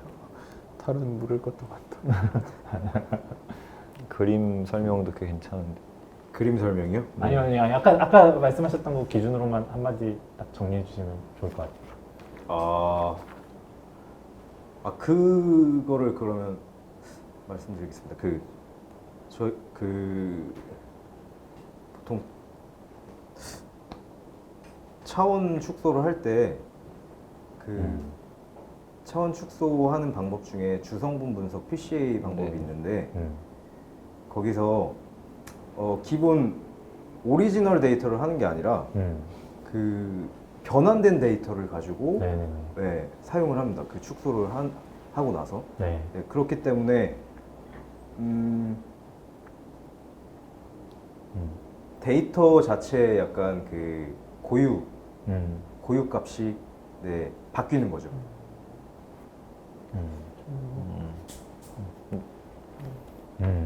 사실 저기서는 이제 차원 축소를 직접 얘기하고 있는 건 아닌데요. 네네. 네. 피처가 많아지면 네네. 피처의 조합도 많아지잖아요. 아까 퍼뮤테이션이라고 했는데 네. 퍼뮤테이션이 많아지겠죠. 예. 그러면 퍼뮤테이션이 많아지면 그 모든 케이스에 대한 이그젠플 우리가 가지고 있지 않으니까 예. 같은 분포를 가지는 다른 이그젠플을 찾을 수 없어서 학습이 충분히 안 되는 문제가 있는 거고 이제 여기서 설명하는 거거든요. 그래서 차원을 축소하면 예. 같은 컨피규레이션, 그러니까 같은 퍼뮤테이션 내에, 그러니까 같은 조합 내에 네. 예제들이 이미 많이 있을 수 있으니까 그거를 학습할 수 있다. 이런 설명인 거죠.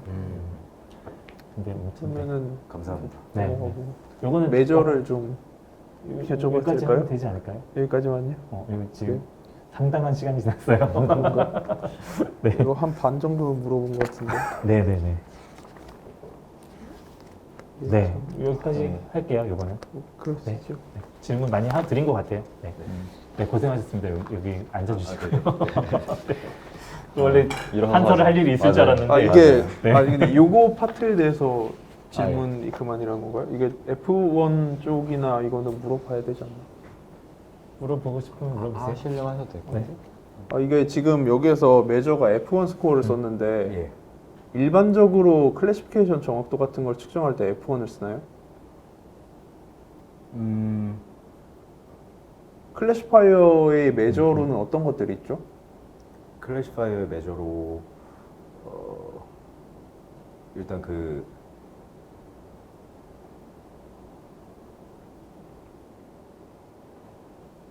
정확도, 네. 예, 네. 정확도가 있고. 정확도가 영어로 이제 정확도 같은데.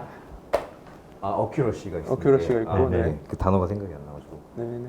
어큐러시가 있고, 네. 그리고 그러니까 이제 오분류표 상에서 네. 있는 모든 지표들이 다 아. 지표가 될 수 있다고 생각합니다. 근데 이제 어떤 걸 기준으로 예측을 하느냐, 그 목적에 따라서 달라질 거고요. 예. 그럼 여기서 이제 네. F1을 쓴 이유가 뭘까요? 여기서 F1을 쓴 이유요. 네. 지금 여러 대회라고 해야 되나 여러 네. 구현에서 프로젝트, 다 네. F1 스코어를 많이 쓰셨어요. 예. 네.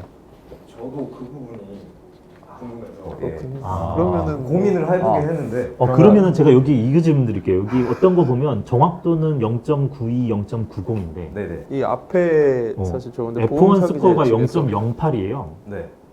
왜 이런 일이 일어날까요? 정확도가 0.95인데, 네. 0.92인데 네. F1 스코어는 0.08이에요.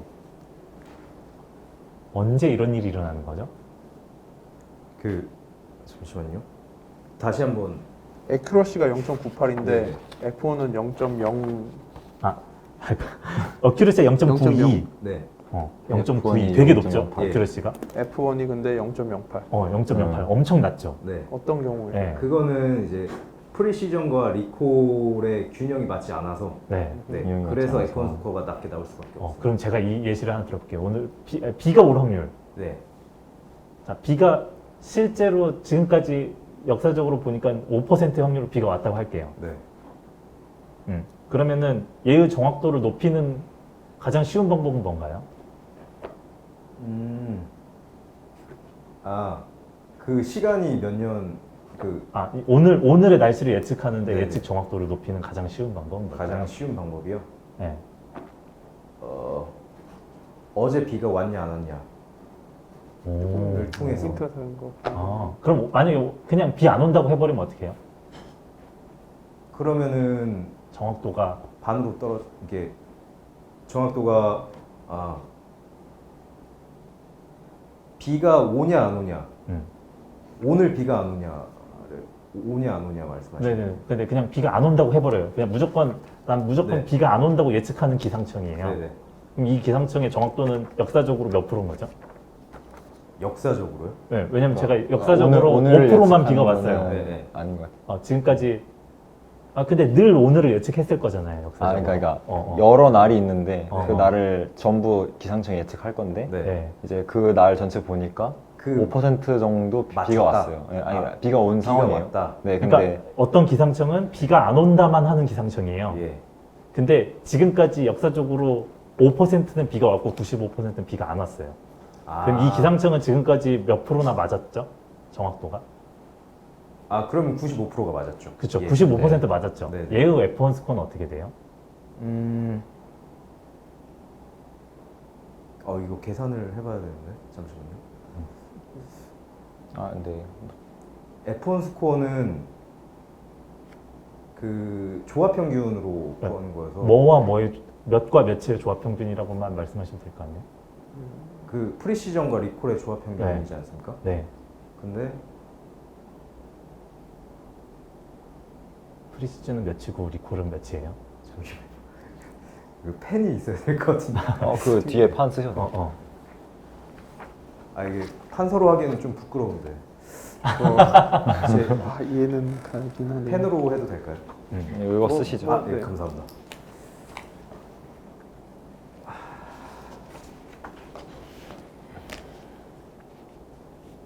뭐,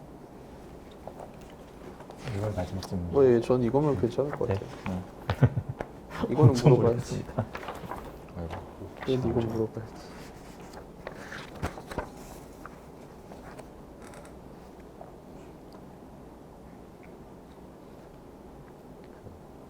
프로그래밍은 두개 다.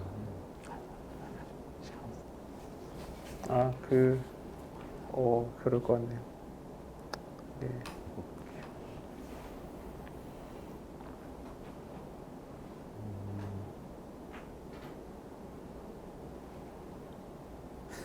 그 네. 비가 왔다랑 비가 오지 않았다 그 지금 비율이 네. 5대 95잖아요. 0.05. 네네 맞아요. 네. 네. 아, 595지. 근데 이제 프리시전과 리콜을 네. 구하려면 네. 전제가 되는 게 있어야 되지 않나요? 어떤 어떤 게 전제? 필요하면 말씀해 주세요. 네. 예를 들면 그냥 비가 왔다 안 왔다가 아니라 네. 이런 조건에서 비가 왔다. 그러니까 요런 그 앞에 전제되는 부분이 붙어야 되잖아요. 아닌 것 같아요. 그런가요? 그 참. 답과 예측만 가지고 네. 구하는 거니까요. 예. 프리시즌 리콜은. 프리딕션하고 그라운드 트루스 네. 답만 있으면 바로 네. 계산이 되잖아요. 네. 패키지 같은 데서도 다. 아마 F1 스코어 함수도 쓰실 때 늘 그 두 개만 넣었을 거예요. 아, 레이블과 그렇죠. 프리딕션. 정답이랑 예측.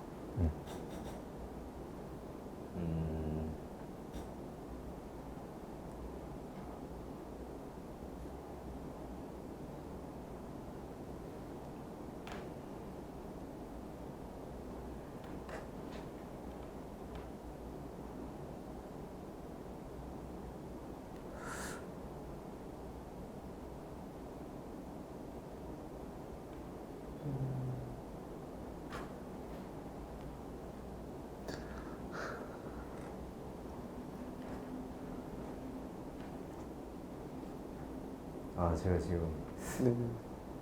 네. 괜찮습니다. 아 이게 혼란스러워서 예. 네, 네, 네. 이 부분은 제가 더 네. 알겠습니다. 질문하셔도 되는데. 괜찮죠? 질문이요? 네. 네. 네, 아니, 괜찮습니다. 아니, 네. 네. 여기까지 질문 드리면 충분히 저희는 질문 드린 것 같아요. 하나 더 물어봐도 되나요? 예. 그 앞에 보험 사기 쪽에서 보면은 네. 저기 그 데이터 오그멘테이션으로 스모트를 사용하셨는데 네. 이거에 대해서 잠깐 설명해 주실 수 있을까요? 어떤 방식으로 동작하는지 하고 어떤 경우에 쓰는지 하고. 스모트가 어딨지? 아, 여기다.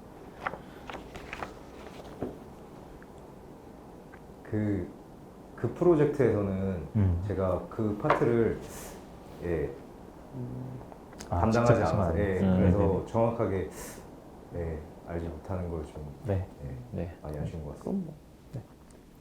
네. 지금 이 긴 시간 동안 질문을 소화하시느라 고생 정말 많으셨습니다. 고생하셨습니다. 네. 그 일단 지금 저희가 처음에 예. 좀 탁월성 보여달라고 했고 그래서 어떤 점에서 탁월하냐 이 직무에서 그래서 유연한 상상력과 철야를 불사하는 책임감과 뭐 이런 것들을 리더십과 뭐 이런 것 얘기해 주셨었는데 예. 아직 어필 안 어필이 충분히 되신 것 같으신가요? 어떠세요?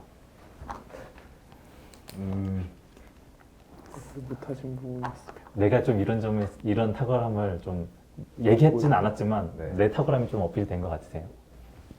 다른 거라도? 제가 어필이 됐는지는 솔직히 저는 잘 모르겠고요. 네. 네. 감독관 분들이 각자 느끼실 것 같고 저는 네. 그거에 대해서 어필이 됐냐 안 됐냐 음. 보다는 그냥 이제 사람을 보고 면접을 할 때 개개인의 느낌들이 있으실 거 아니에요. 네. 실력을 평가하거나 네. 뭐 대화를 하거나 해볼 때 그러면 이제 그 평가 지표에 따라서 평가가 될 텐데 네. 아무리 그 어필을 했어도 다른 부분에서 만약에 좀 아닌 것 같다 싶으면은 이게 점수가 안 좋을 거고 그 어필을 못했어도 네네네. 다른 부분에서 충분히 좋은 모습을 보여줬으면 네네네. 결과가 좋을 거라고 생각합니다. 네. 아 그러면 네. 아직 나 이거는 좀 더 보여주고 드러내고 싶었는데, 싶다. 이건 보여줬어야 되는데 이런 게 있어요. 약간 가면 집 가서 기억 남을 것 같은. 그것 때문에 질문 드린 거예요. 네, 맞아요. 솔직히 지금 머릿속이 새하얘져서 그것까지는 떠오르지 않습니다. 네. 네. 아무튼 고생 많이 하셨고요. 네. 저희한테 거꾸로 궁금하시고 이런 것들 음. 질문해 주세요. 네. 만약에 실제로 네. 이 직무에서 일을 하게 된다면 지금 그 신입과 경력 둘 다 채용을 하시는 네, 둘 다 할 수 있죠. 네. 예, 그럼 만약에 신입을 채용을 하신다면 네. 입사했을 때 뭐 어떻게 그 일을 할지 그런 거를 오더를 어떻게 내려주시는지 예, 어떻게 이끌어 주시는지 그런 네. 게 궁금합니다. 일단 AI 플러스 랩의 경우에는요, 예. 이 상당히 연구 주제나 이런 것들이 자율성이 큰 편이에요. 이 회사에서도 연구의 자율성이 큰데, 이제 처음에는 아마 들어오시면은 일단 파일럿 프로젝트들 몇 개 진행하고요. 예. 그 다음에는 이제 이미 진행되고 있는 연구 프로젝트나 아니면 개발 프로젝트에 함께 참여하는 형태로 할 가능성이 높고요. 그래서 이제 이미 하고 계신 분들을 사수로 해가지고 같이 진행할 확률이 높고, 그렇게 하고 나서 이제 뭐 어떤 논문을 쓴다거나 네. 아니면은 실제 사업부에서 만드는 어떤 프로젝트의 엔진을 개발한다거나 혹은 대회 같은 데 출전을 한다거나 이런 것들을 지금 하고 있어요. 그래서 이런 것들에 어느 정도 선택권을 가지면서 또 그런 데 참여하시면서 하실 수 있고요. 네. 그런 것들, 그렇죠? 네. 난이도? 또, 뭐 좀 더 구체적으로 제가 설명해 드리면 좋은 게 있어요. 혹시 난이도는 전체적으로 어떻게 느끼시나요? 저희 질문이나 아니면 그 지금 말씀하신 분의 네. 질문이 가장 힘들었습니다. 근데 저한테 정말 좋은 경험이었고 진짜 정말 많이 자극이 됐습니다. 그 심도 상하지 않고 이렇게 정말 좋은 분위기 속에서 네. 예, 제 동기부여가 많이 되는 그런 자리였던 것 같습니다. 예. 네. 질문 또 없으시죠? 요거부터 예. 하세요.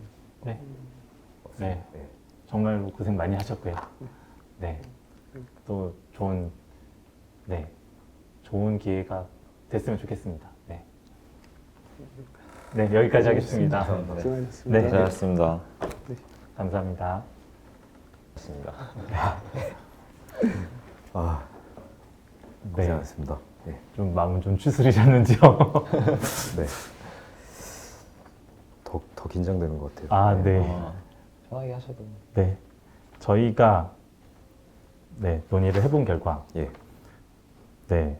일단 저희는 불합격으로 결정을 했습니다. 근데 이제 뭐 이게 저희가 이 지원자분을 어떤 절대적인 평가를 하는 게 아니고 저희 직무에서 필요로 하는 사람과 이제 저희가 이 면접을 통해서 보려고 한 부분에 대해서 방향성이나 이런 게 좀 다를 수 있다고 생각을 하고요. 그런 부분에서 어떤 부분에서 저희가 좀 달랐는지 이런 것 좀 피드백을 드리도록 할게요. 예.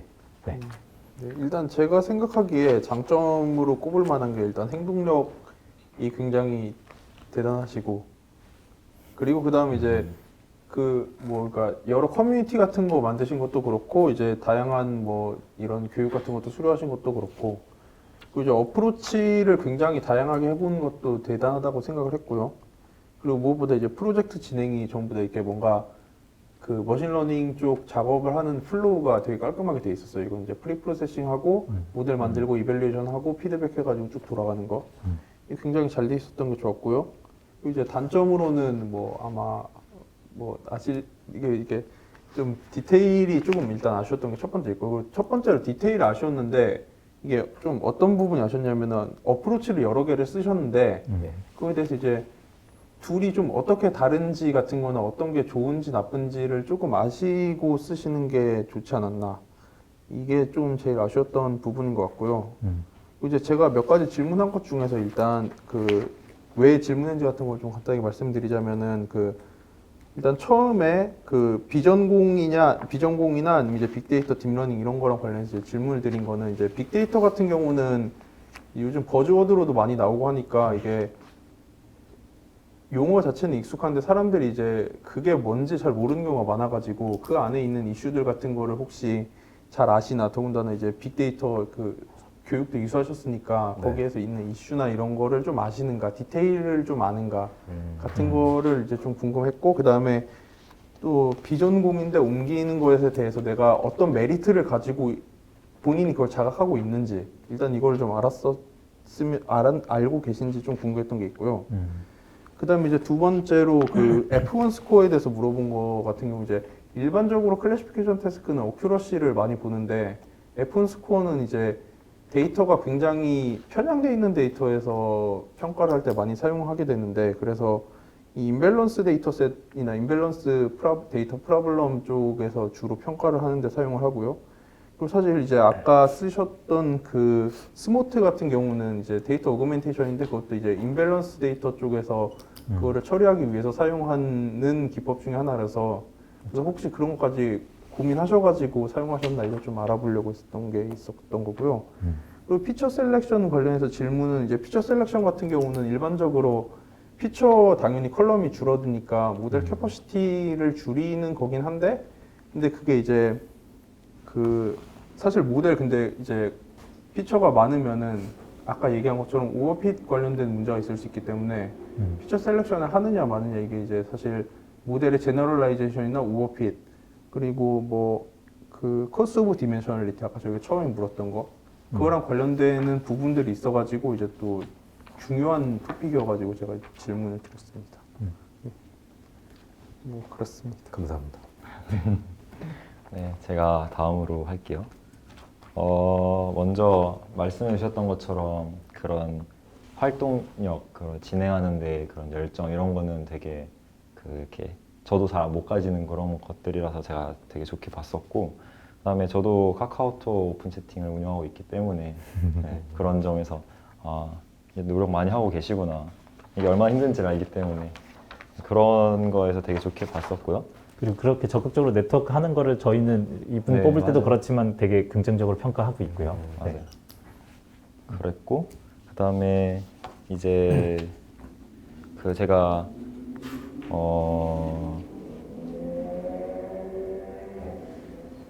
제가 그 질문 들었던 것들 중에서 이제 제가 만약에 앞으로 나가실 때 뭐 사이언스 쪽으로 하실 것이냐, 엔지니어 쪽으로 하실 것이냐 이런 질문을 드린 이유가 이제 사실 인공지능 관련 업무를 한다고 해도 이제 완전히 연구만 하고 논문 쓰고 이런 쪽으로 하시는 분들도 계시고, 그리고 완전히 그런 기술들을 가져다가 쓰시는 분들도 계시고, 그 사이에 베리에이션이 넓어요, 스펙트럼이. 그래서 막 그 사람이 이제 사이언스냐 엔지니어냐는 그 사람이 주로 하는 업무의 비율을 보고 이제 막 판단하고 이런 경우가 많아서 이제 앞으로 하실 때 내가 연구가 좋냐 아니면 개발이 좋냐 이런 거를 좀 초점을 맞추시고 그쪽으로 나아가시는 게 좀 아무래도 좋고요.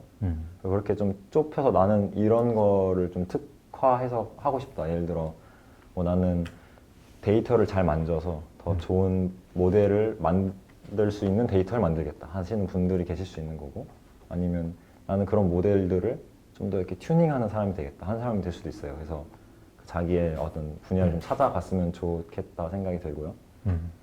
그 다음에 그 총평을 말씀드리면, 일단 경험이 많이, 그러니까 좀 이렇게 단편화되어 있다고 할까요? 이게 아무래도 그런 교육 위주로 받으시다 보면 이게 좀 튜토리얼 위주로 이렇게 많이 하게 돼요. 예. 그래서 좀 정해진 문제를 풀게 되고, 그러면 사실 그런 개념들을 이해하는 데는 이렇게 엄청 도움이 되는데, 그래서 이거를 내가 다른 분야에 적용하거나 아니면 이걸 현업에 적용하거나 이럴 때는 이게 내가 아는 그 범위가 좀 한정돼 있다 보니까 이게 다른 거 설명하거나 적용할 때 좀 어려움이 많아지거든요. 네.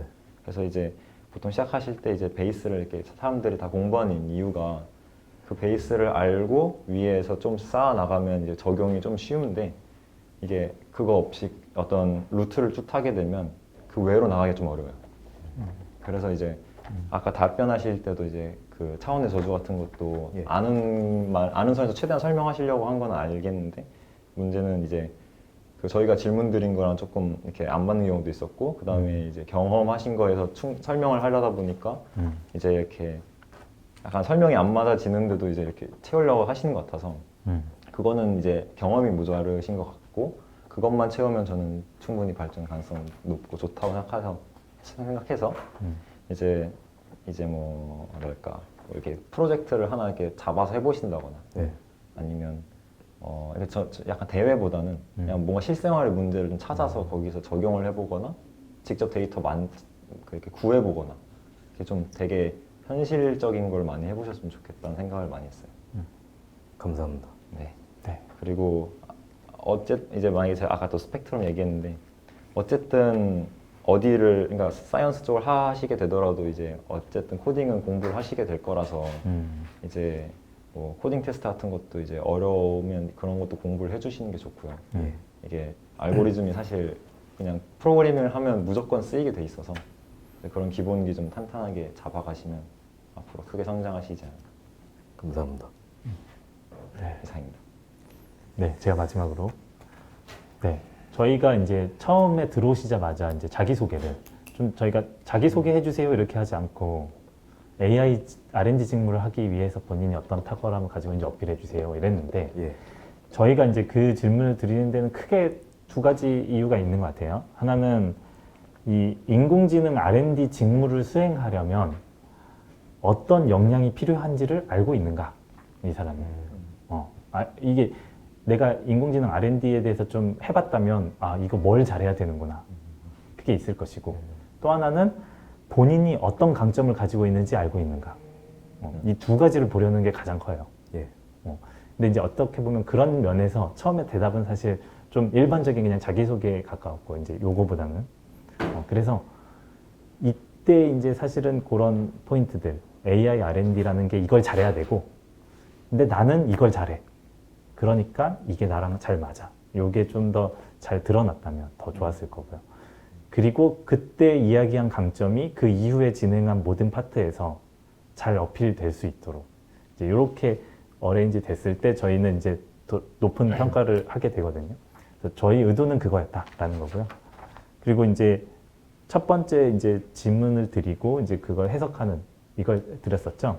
저희가 이제 뭐 딥러닝이나 이런 기본 개념에 대한 사전 지식을 평가도 물론 하겠지만, 그보다는 이제 이 새로운 자료를 보고 어떻게 해석하고, 그리고 자기가 이해한 바를 사람들하고 대화를 통해서 설명을 하고, 또 잘못된 부분이 있으면 자기 잘못된 이해를 인식하고 고치고, 이래가지고 그걸 수정해 나가는 거, 이런 걸 좀 보는 거였거든요.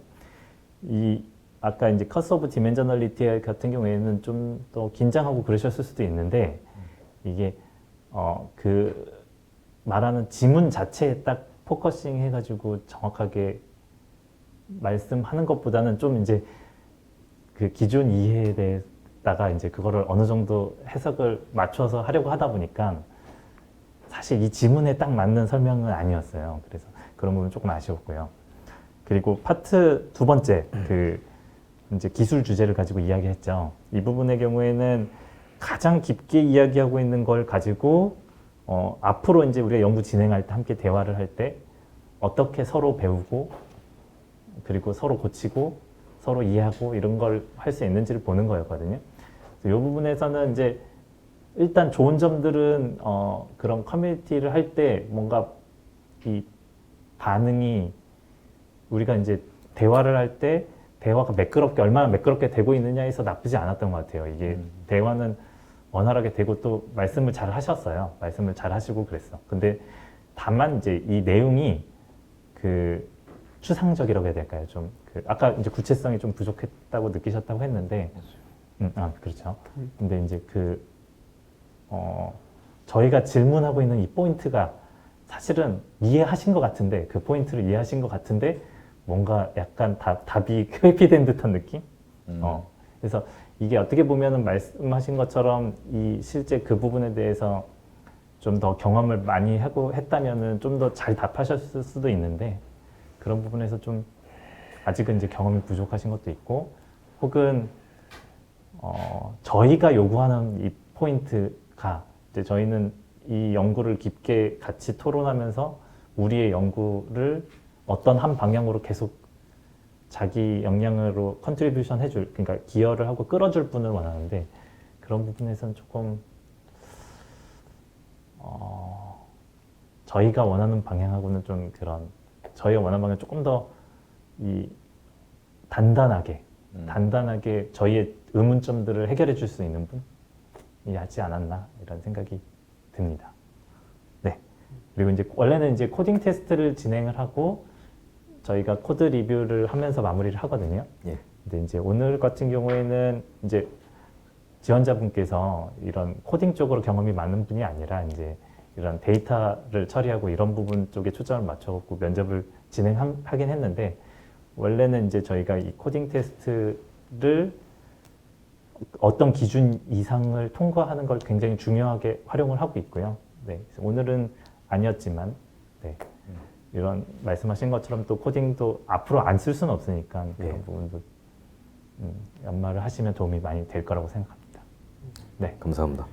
그 마지막 한 마디 드려야 될까? 그 마지막에 그 오버핏 관련해 가지고 예. 어떻게 확인하냐고 하셨는데 그거는 이제 닙스 2016 보면은 예. 그 앤드류용 교수님이 그거 이 머신러닝에서 모델 어떻게 디자인하는지랑 관련된 간단한 레시피를 얘기하는 동영상이 있어요. 예. 그거를 직접 확인해 보시는 게 아마 많은 도움이 되지 않을까 생각합니다. 아, 예. 꼭 찾아보겠습니다. 예. 네. 감사합니다. 네 이렇게 저희가 피드백 드릴 것도 네. 여기까지 네 준비한 피드백은 여기까지입니다. 여기까지. 아, 감사합니다. 감사합니다. 감사합니다. 저희한테도 고생 좀 많으셨습니다. 피드백을 주신다면요? 아, 뭐 소감이라든지 네. 아니면 그냥 느낀 거. 어, 다 일단 제가 어릴 적부터 정말 익숙했던 그런 회사를 이렇게 면접으로 오게 될 줄은 상상도 못했고, 네. 예. 일단 이런 기회 자체를 받은 것만 해도 정말 신선한 경험이었고요. 예. 그리고 지금 현업자분들이랑 이렇게 면접, 정말 딱딱한 면접이 아니라 자유로운 토론 분위기 속에서 이렇게 면접을 진행한다는 게 면접자 입장에서도 부담스럽지 않게 자신이 가지고 있는 역량을 발휘할 수 있게끔 그렇게 면접을 진행하는 그런 방식에 대해서는 정말 좋은 것 같고, 그리고 회사의 이미지 자체도 뭔가 이 단어를 써도 되는지 모르겠는데 꼰대 회사, 예. 그런 느낌이 전혀 들지 않았고 정말 자유분방한, 예. 그러면서도 프로페셔널 하신 그런 게 느껴졌습니다. 예. 좋은 평 감사합니다. 네, 네. 감사합니다. 개선할 거는 없나요? 이런 건 좀 이런 거. 예. 이거 네. 뭐 물어봐줬으면 좋았을 텐데 이런 거. 네.